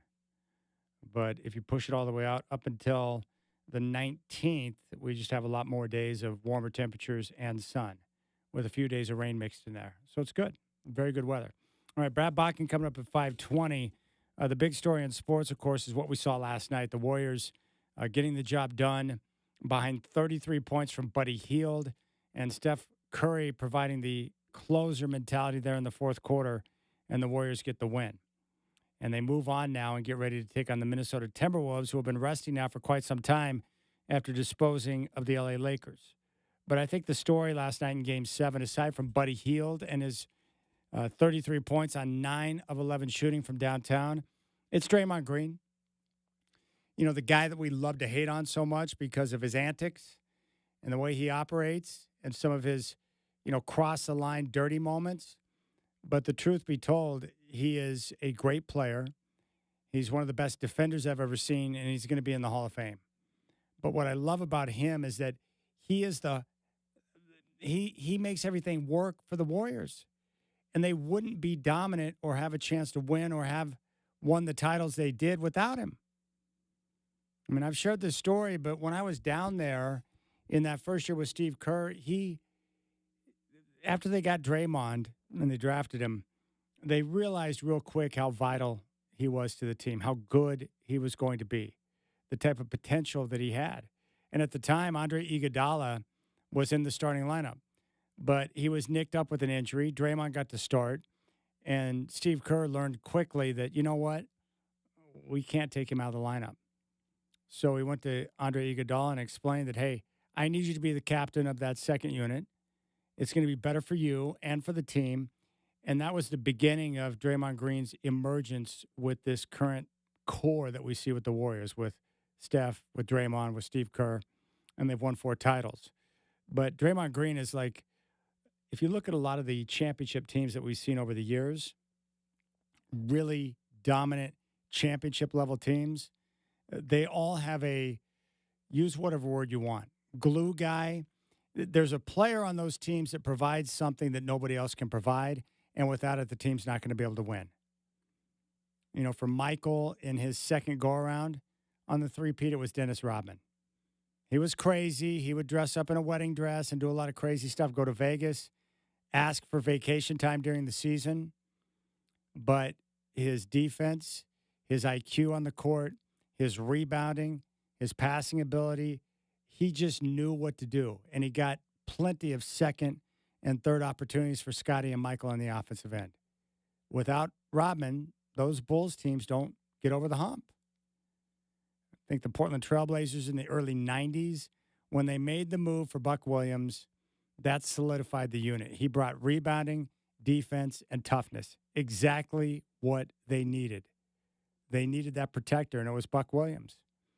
And that allowed them to start their run where they went to the finals in 2 out of 3 years and were among the NBA's best for a 3-year stretch.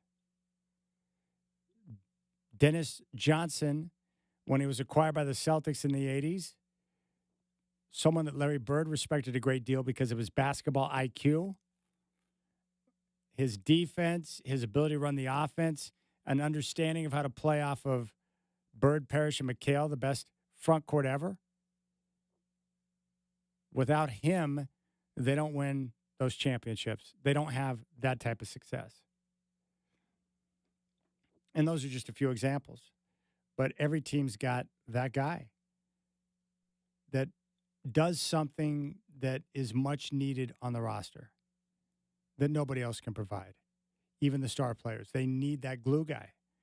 And that's what Draymond has done. And I thought the way he responded in Game 7 after really a dismal performance in Game 6 was, I didn't know if he had it in him. Would he be able to control his emotions? Would he be able to stay out of foul trouble? Could he avoid the unnecessary contact? And he did. He provided early scoring in the game. He finished in double figures. And the other guys, not named Steph Curry, picked up the slack in the first half when Steph was having issues on offense because of all the attention he was getting, and he couldn't get his shot to go. So Draymond Green picked it up. Jimmy Butler picked it up, and then Buddy Hield was on fire. And Steph Curry finally got it going, and he was the closer in the fourth quarter. And the rest is history. But that's Draymond Green. And when he does all of those things the way he does it, like nobody else, they'll put up with all the nonsense. But that's the type of guy you want to play with because you know he's a winning basketball player and he's going to put you in a position to have success. And the Warriors, I give them credit. I picked the Rockets in the series. I thought their defense, their rebounding, and their overall size would be enough to overcome the Warriors. But the things that we talked about beforehand, the Warriors' experience, the Rockets' lack of experience, the Warriors' ability to run a half-court offense, the way they were able to get things done, that was the difference. And the Rockets' lack of shooting and struggles in the half court, reared its ugly head, especially in Game 7 last night. But it was impressive. And major credit to the Warriors, especially Buddy Hield. But Steve Kerr, very impressed with the resolve of his group.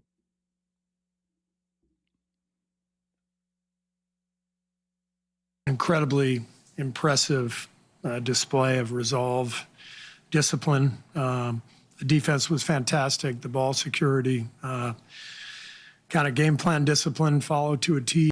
Yeah, they did. They followed everything perfectly. And Steve Kerr also pleased with Buddy Hield stepping up. And multiple guys stepping up. Buddy Hield, I don't know what to say. I mean, that was really incredible watching him light it up in that first half especially, and then down the stretch as well. But all right, the Warriors now are going to move on to take on the Minnesota Timberwolves, who took out the Lakers in 5 games and did so very impressively.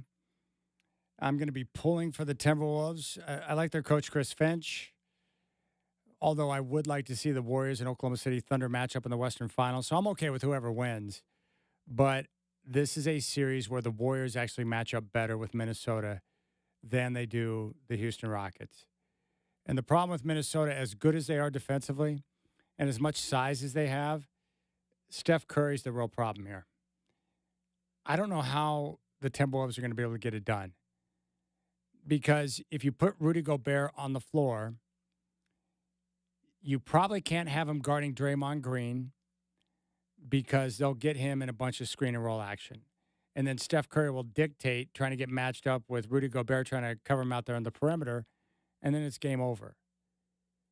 And if you put, let's say, Gobert on Moses Moody, Moody will have a lot of open looks because they're going to want Gobert to hang out more so in the paint and be around the rim, which is where he should be. So no matter how you slice it up, either Moody's getting a bunch of open shots or they'll put him in a bunch of screen action, and before you know it, he'll be matched up on Steph Curry in a no-win situation. And it's the same issue with Naz Reid or Julius Randle. They're going to have issues with Steph Curry. Now, Minnesota is a really good defensive team, but the problem is the Warriors are so good defensively that they'll be able to limit some of the scoring opportunities for the Timberwolves. And then their execution with Steph Curry providing the juice, I think, is going to be too much to overcome. It's going to be a close series. It's going to be highly competitive. I just don't know how Minnesota, with their size, is going to solve the Steph Curry problem. And I think that's going to be enough for the Warriors to get over the hump and win the series. And that's how I see it going down. Steph Curry, during the regular season, 31 points, 9 assists on 49% shooting. They couldn't stop him. They couldn't stop him no matter what they did. And that's how good Steph Curry is. And were you watching him? I don't know how he does it at this stage in his career, at 37 years of age. Where does he come up with the energy to continue to run and move and just run off screen after screen after screen? And he's gotten so good and so creative off the bounce. He'll attack the rim. He can make shots in a variety of different angles. He can use the right or the left hand. Like, Steph Curry's got it down. So that's going to be the key. How does Minnesota deal with Curry with their size on the floor? Like, I don't know the answer to that.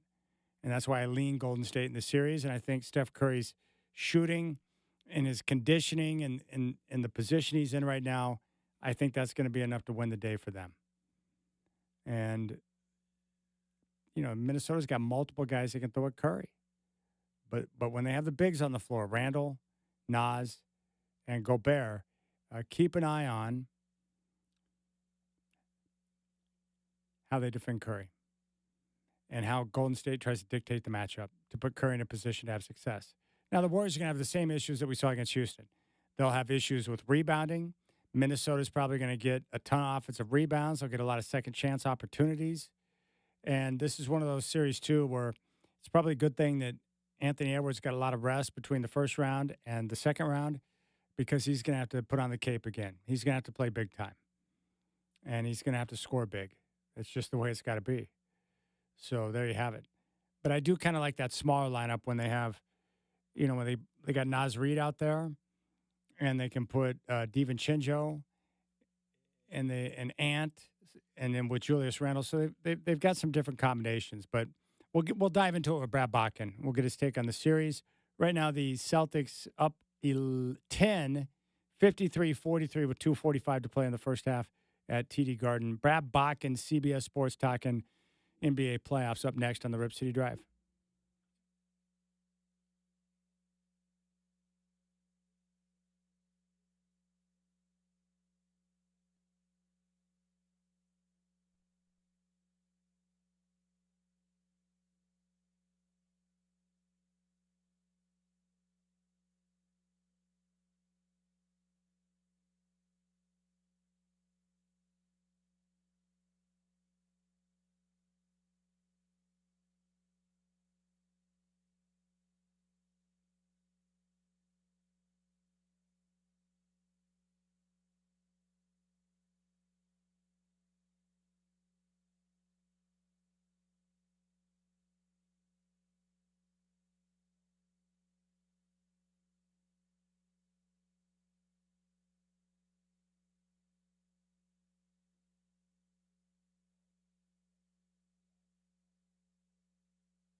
Comes left, crossover dribble, crossover again, step back, takes a 3 under duress. It's good. It's good. Curry nails it.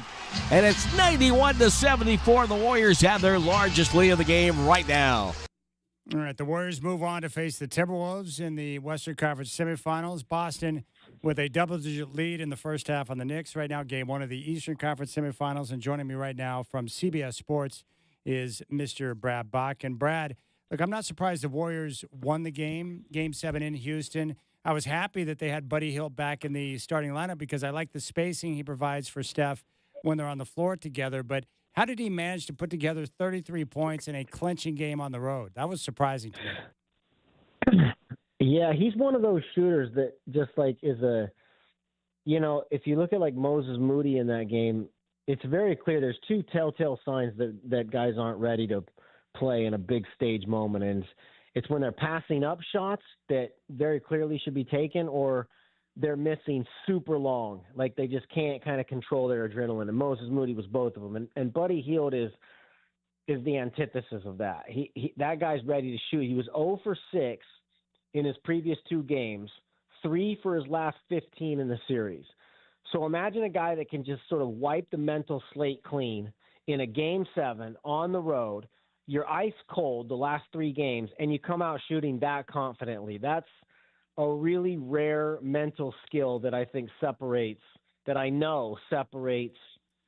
good shooters from great shooters. Buddy Hield, he's inconsistent, he's up and down, but I wasn't terribly surprised that in a game like that, Buddy Hield came through because he has that kind of DNA. He has that block everything out, selective amnesia.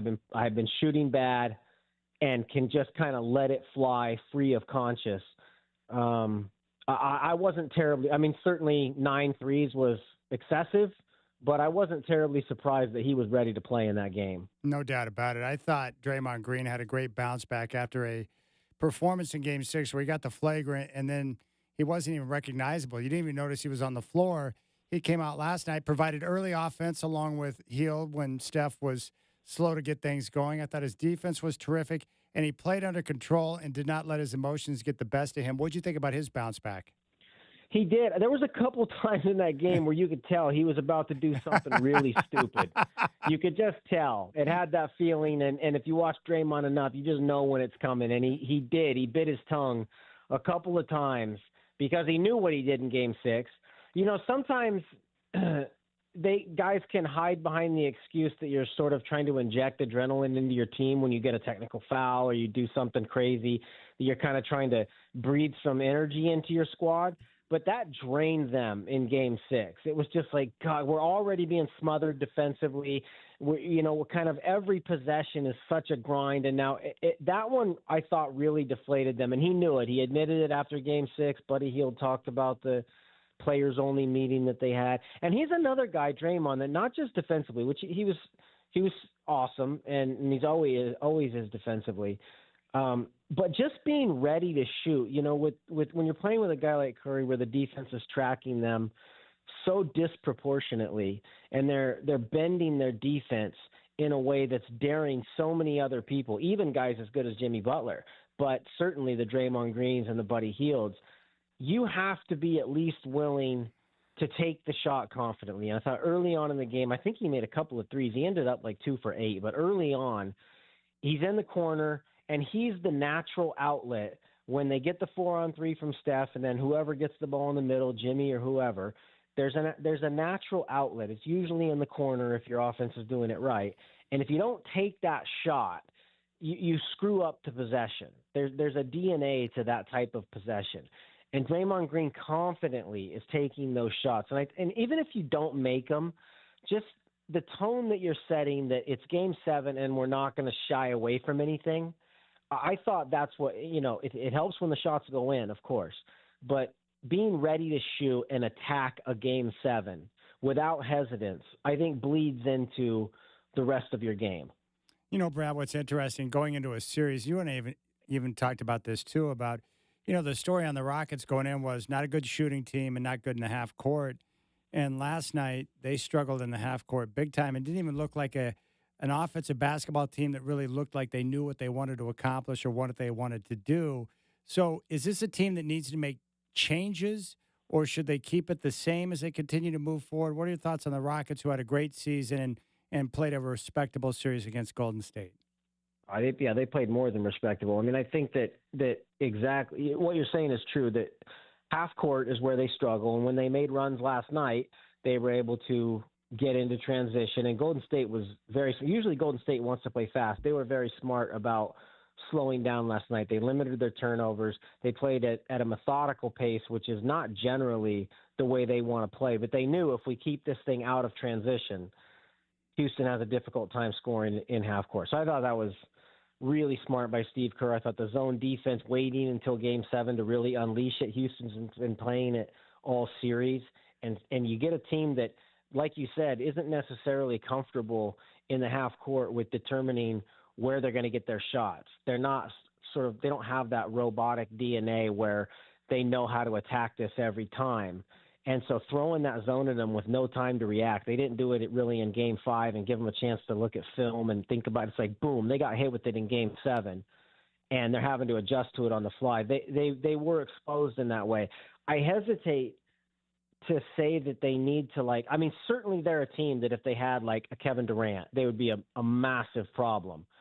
But I also hesitate to say that they should cut short this maturation process that they're having. You know, a team like Oklahoma City could have done that 2 years ago. Yeah, good point. I do think that there still is enough to this team. I think they're really good. And I don't know, maybe I'm a fool, but I still believe in a guy like Jalen Green. I know he's inconsistent, and he's the reason. That type of player is the reason that the Rockets scared me. I did think the Warriors would win in a tight series, which ended up being true because I thought, when it really comes down to it, there's just more consistency and proven shot makers on the Warriors. But what the Rockets have is about 5 guys: Van Vliet, Brooks, Jabari Smith, Green, Şengün. They have like 5 or 6 guys that on any given night can be an all-star player. So it doesn't feel like they have the one guy, and they probably are lacking that.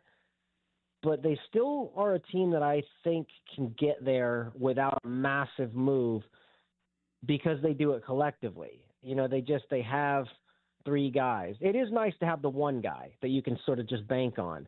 But even as constructed, they're dangerous because all those guys have takeover upside. They just don't do it every night. You just kind of pick and choose which night is going to be whose night. Oh, I was going to ask you this, too, as a basketball junkie. How much fun is Amon Thompson to watch? Man, that guy's a stud. Oh, man. We were talking about in our chat room last night, like what, at this point, his value, given his age and what everybody just saw him do. Like, what do you think he could get on the market? 5 first-rounders, yeah. 5. Mikal Bridges got 5. I think he could get like 8. Oh, that's awesome. I guess you can't even trade 8, but like we were talking, like if Milwaukee came to him right now, and let's just say the salary's matched, and he's like, we'll trade you Giannis for Amin straight up. Like, I don't think I'm doing it. It's crazy. That guy's unbelievable. I mean, that guy's a one of one, and he's so young and has so much upside still offensively. I don't think he's like Stan Van Gundy was talking last night. If this guy ever learns to shoot, which is a caveat that we attach to a lot of great long athletes, and it doesn't happen for a lot of them. And even if he doesn't, I mean, this guy's got Scottie Pippen at a minimum written all over him. That guy's unbelievable. I mean, Curry is so happy to get out of that series. That's the best defender I've ever seen tracking Stephen Curry ever by a mile. I agree. Now, speaking of Steph Curry, I think, and I want your thoughts on this series, I actually think Golden State matches up better with Minnesota than they do Houston. I just don't know how the Timberwolves are going to slow down Curry when they've got their bigs on the floor, whether it be Naz Reid or Rudy Gobert or even Julius Randle, because they'll try to dictate matchups where Curry's got one of those bigs out there on the perimeter. I don't know how they're going to stop him. Well, it's all going to be about the scrambling. So the way that the Rockets, I mean, they played Steven Adams. Şengün can't guard Curry. But what the Rockets accomplished is they were able to throw 2 guys at Curry and be super high out. Like 30 feet out, and then still recover to the guy that ultimately leaves open. And that's the key. So if you can get back to the guy that you leave to come double Curry, then you haven't lost any advantage. And usually where the Warriors kill you is they force you to bring two out to Curry, they throw it over the top, and it's fish in a barrel from there. If the Timberwolves, I don't care so much. That's going to get talked about a lot, that Gobert's going to get singled out and he can't guard Curry on the perimeter and blah, blah, blah. But Minnesota just watched what Houston did, and they have rough facsimiles of the same kind of defenders. Jaden McDaniels, Nickeil Alexander-Walker, Edwards. They have guys that are super physical, super athletic, that in theory, if they copy that blueprint, they can double out high and still scramble back to shooters. If they can scramble back, they can at least mitigate Rudy Gobert having to stay out there one-on-one all the time. And I would also say that the Lakers fell into that trap. When they lost to Minnesota, they fell into that, oh, my God, Luka's got Rudy on an island. I'm going to sit here and dance for 10 seconds. And even if you get the bucket, it slows down your overall thing. And the Warriors thrive on ball movement, player movement, system. If they get sucked into that, let's just get Rudy on an island and play one-on-one, it's sort of like it takes away the involvement of everybody, which is they're sort of a sum of their parts offense. They've got to get everybody flowing. That's what makes them dangerous.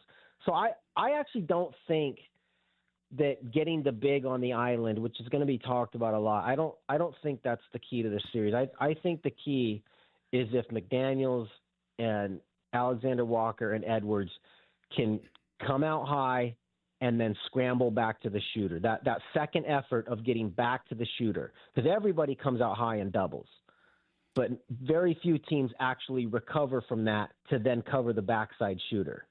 Well, that's great. I'm glad you pointed that out. Now I'm going to watch that, especially in game one. Pay attention to the scrambling and how guys are able to get back to the open shooter. Now, with Anthony Edwards, I was impressed with his decision-making. When the defense would come to him, he did a good job of finding teammates for good shots. Yeah. Do you think he will continue that? And how do you think the Warriors will try to attack Edwards in this series? Another key to the series. So they're going to do that. They're going to, because so if you look at Houston and Minnesota, they check a lot of the same boxes. They're both way bigger than the Warriors, with Gobert and Naz Reid, and same thing with Steven Adams and Şengün on Houston. They both got the offensive rebounding edge. They've both got really long athletic defenders. But the one thing that the Timberwolves have that we just talked about that Houston doesn't have is the go-to scorer. And so Golden State is going to do Anthony Edwards is too good, just like Curry, to completely take him out. He'll find his ways. But Golden State is certainly going to try to make Jaden McDaniels, who had some big games against the Lakers, Alexander Walker, they're going to make those guys, Julius Randle, who's very good, but they're going to make him continue to be good. Those are the guys to watch, is that both teams are going to be selling out on the other team's best player. And it is going to be a series largely defined because consistent shooters on the back end of double teams. So you double team whoever on Houston and they swing it to whoever, overtime, Dylan Brooks or Thompson or whoever. The Timberwolves have guys that when the ball ends up in their hands because of the overselling to the star, they actually really make shots and can make shots. And so that will be the biggest thing to me to watch is Edwards. Let's say Edwards and Curry kind of cancel each other out. Whose support staff shoots better? It's going to be a fun series, isn't it? Yeah, super fun. Because man, I'm mad at myself for not taking the Timberwolves. I think we all sort of fell into the Lakers trap. Yep. Of like. You just hear, I guess I'm one of the people that has the microphone. So you hear about them so much, and you hear Luka and LeBron, and they were really good defensively over the course of March. And when you don't have time before your playoff picks to sort of step back and have perspective and say, they're really not that good of a defensive team. Luka's a bum defender, and they don't have a center on the back end to make up for him. They got rid of Anthony Davis. So like you look at all these foundational aspects, and so they're going to have a pretty easy time scoring, being Minnesota.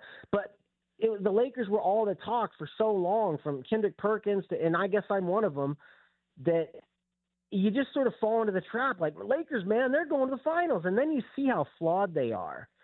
And so it's like, I don't know. I don't know how seriously to take what Minnesota did to the Lakers team. Is that because the Lakers were just way more flawed than we all fell into the trap of thinking they were? Or is Minnesota really this good? I tend to think that it's sort of in the middle. Like I look at Minnesota's top 10 offensive rating, and they just don't feel like a top 10 offense to agree. me. They really feel like that if you get Anthony Edwards shut down, I'm not worried about those other guys beating me for 7 games. I actually think there's going to be a lot of stretches in this series where Golden State makes Minnesota look pretty inept, because Golden State's a great defense too. Yes, great defense. And I think there's going to be stretches where it's like, dude, Minnesota can't score. Like I think there's going to be a couple games early in the series where people are going to start going overboard on the Warriors. Like, oh my God, they're going to cruise because Minnesota can't score, and they're going to overreact, and it'll end up being a long series. But there's going to be some stretches where that offense does not look like a top 10 offense. Okay, that's a great point. I agree. I want to ask you this. Whose career would you rather have, Russell Westbrook or James Harden? Oh, man, what a great question. Well, Russell Westbrook. I hate James Harden. I do. I can't, I don't know the guy, but like just from afar, he's got to be one of the most unlikable athletes that's ever existed. And it's like Russell Westbrook, for all his flaws, stands on such business. Like he's doing what he's doing. I mean, I just envy anyone in life. Like, even if you step outside of athletes, people that are truly shut off to what anyone else thinks or says and are their own person. It's such an admirable quality in people that you can't fake. Like, you cannot fake it. And that guy doesn't give a damn what I say, what you say.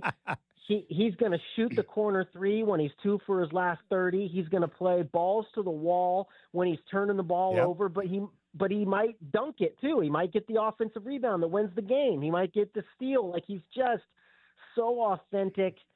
And James Harden is such, I'm usually one for context. I don't like looking at box scores and saying, oh man, he only scored whatever. He had 7 points. He must have played terrible. I know he had 13 assists. But I mean, dude, look at the pattern. I wrote on this a couple times. The pattern is unbelievable of his duds in elimination games. He's 2-11 in his last 13 elimination games, shooting under 40%. And if you look at my research team did a whole bunch of this, and I couldn't believe it. Like, the patterns of his big first games, he always has these big first games. And as the series goes along, when it gets into nut cutting time, he just doesn't come through. Like, he had 44, I think with Philadelphia, he had 45 in game 1. In his last series with them against Boston, he had 42, I think, in game 4. So he's clearly still that level of player. How do you score 45 and 42 and then in game 7 score 9? Like, there's so many. If it was one game, fine. Like, Curry only had 3 points at halftime last night. Now, he didn't quit shooting. I think what Harden, his deal is, and it's such a weak trait. The bigger the stage is, if it's not going well early, he shuts it down. Like, the old saying that Kobe used to say, like, I'm not going 1 for 9. I might go 1 for 20.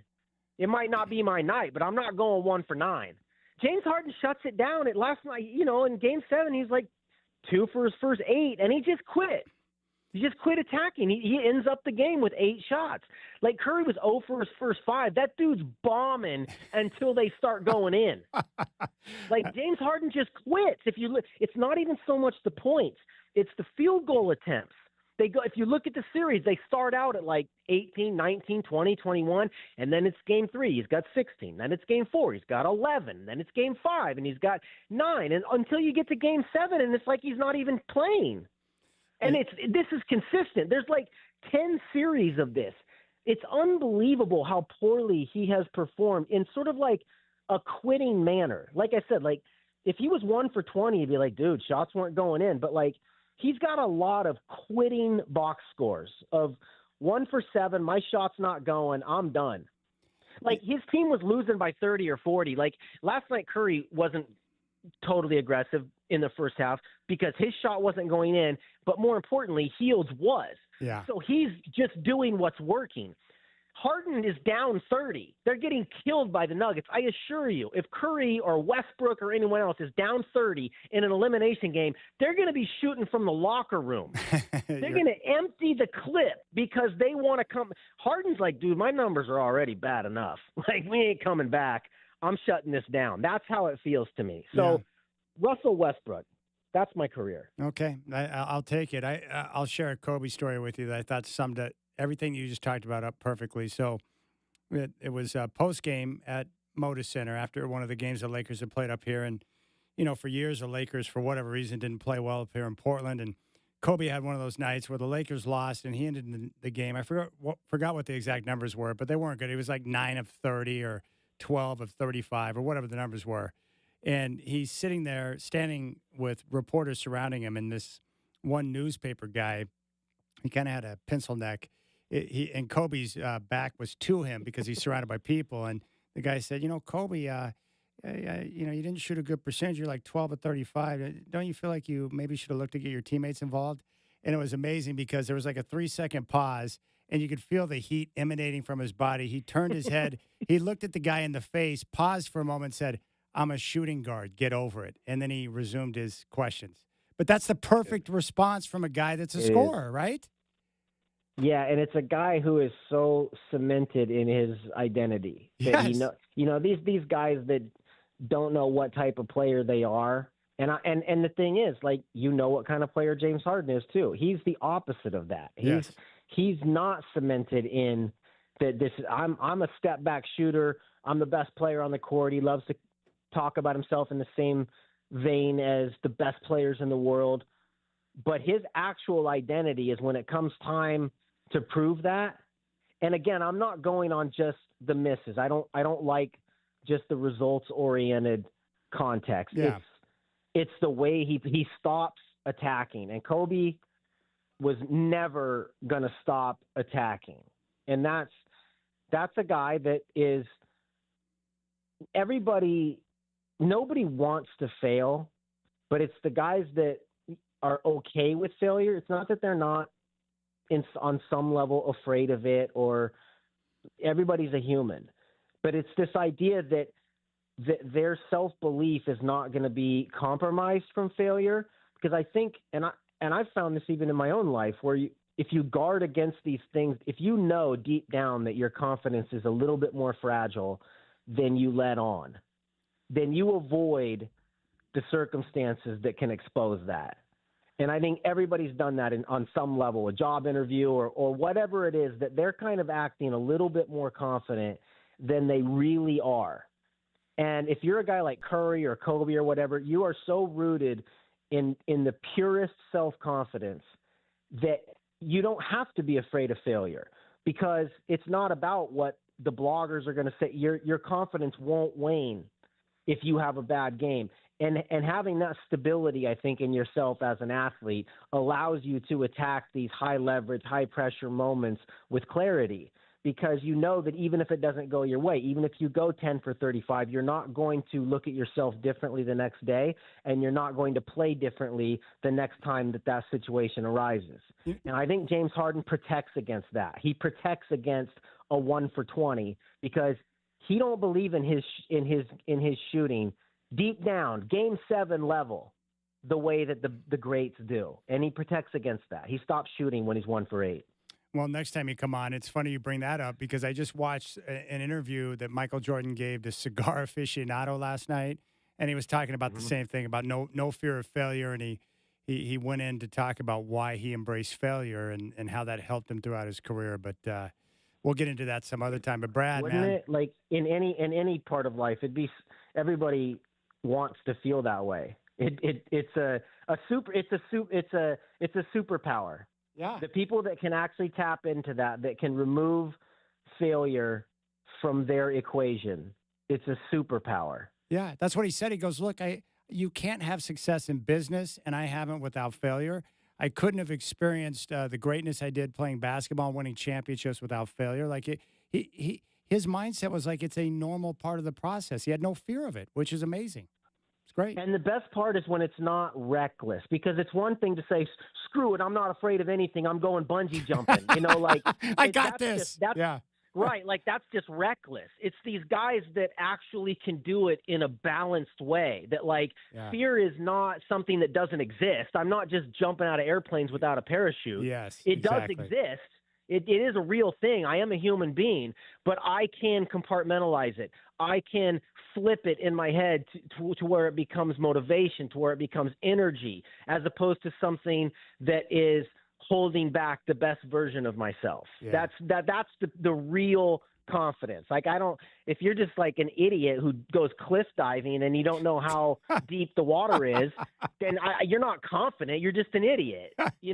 So it's these guys that sort of can act free but not recklessly. It's really a fine line that if you have it, it's a freaking superpower. Yeah. That's awesome. All right, Brad Botkin, CBS Sports. Dude, you're the best. I can't imagine how fun some of those group chats are with your compadres at CBS, but that's great, man. These playoffs have been great so far. They have. Yeah, and they're just getting started, crazily enough. I know. It seems like they've been going forever, but we still got 3 rounds. Well, good. Well, we'll catch up in the near future and see how these matchups are playing out in the Warriors-Timberwolves series. It's going to be fun, man. Thanks for your time, buddy. All right, thanks. Dude, there's Brad Botkin, CBS Sports, stud. We'll come back. You got the Rip City Drive with Chad doing.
Well, I think the best way to wrap up the show is to go to Raider Mike right now. Raider Mike, welcome back, buddy. What's going on?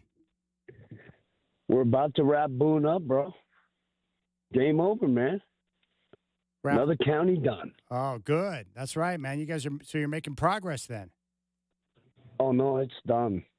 I'm about to shut it down. So how do things 60th look? birthday. How do things look now compared to when you got there? Clean.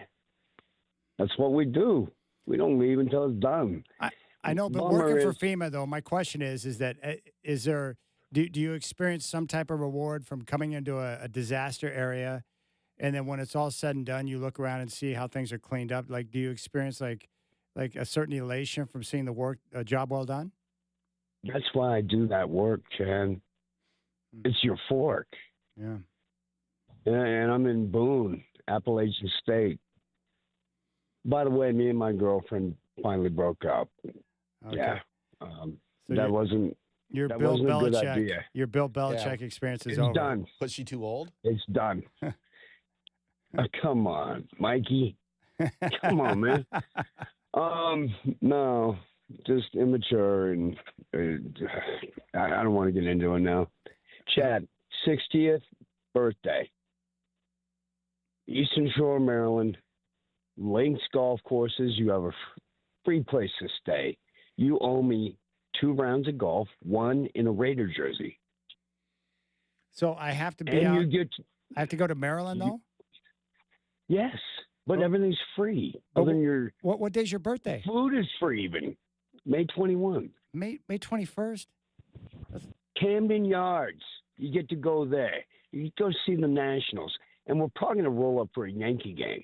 And you're also going to meet my mob guys that I've talked about over 8 years since I've known you. Well, I would They'll love be cooking for us. Oh, that's awesome. I would Then love the to hang out with your crab. crew. I've never been to Maryland. Crab. Oh, crab. That's Dude, right. Crab the links cakes. course. No cakes. No, we dump a bushel out on a table and you tear it up and go to town. Yeah, that's what I'm You got to talking do about. crabs right. We'll talk off air, Chad. All right. It's all arranged for you.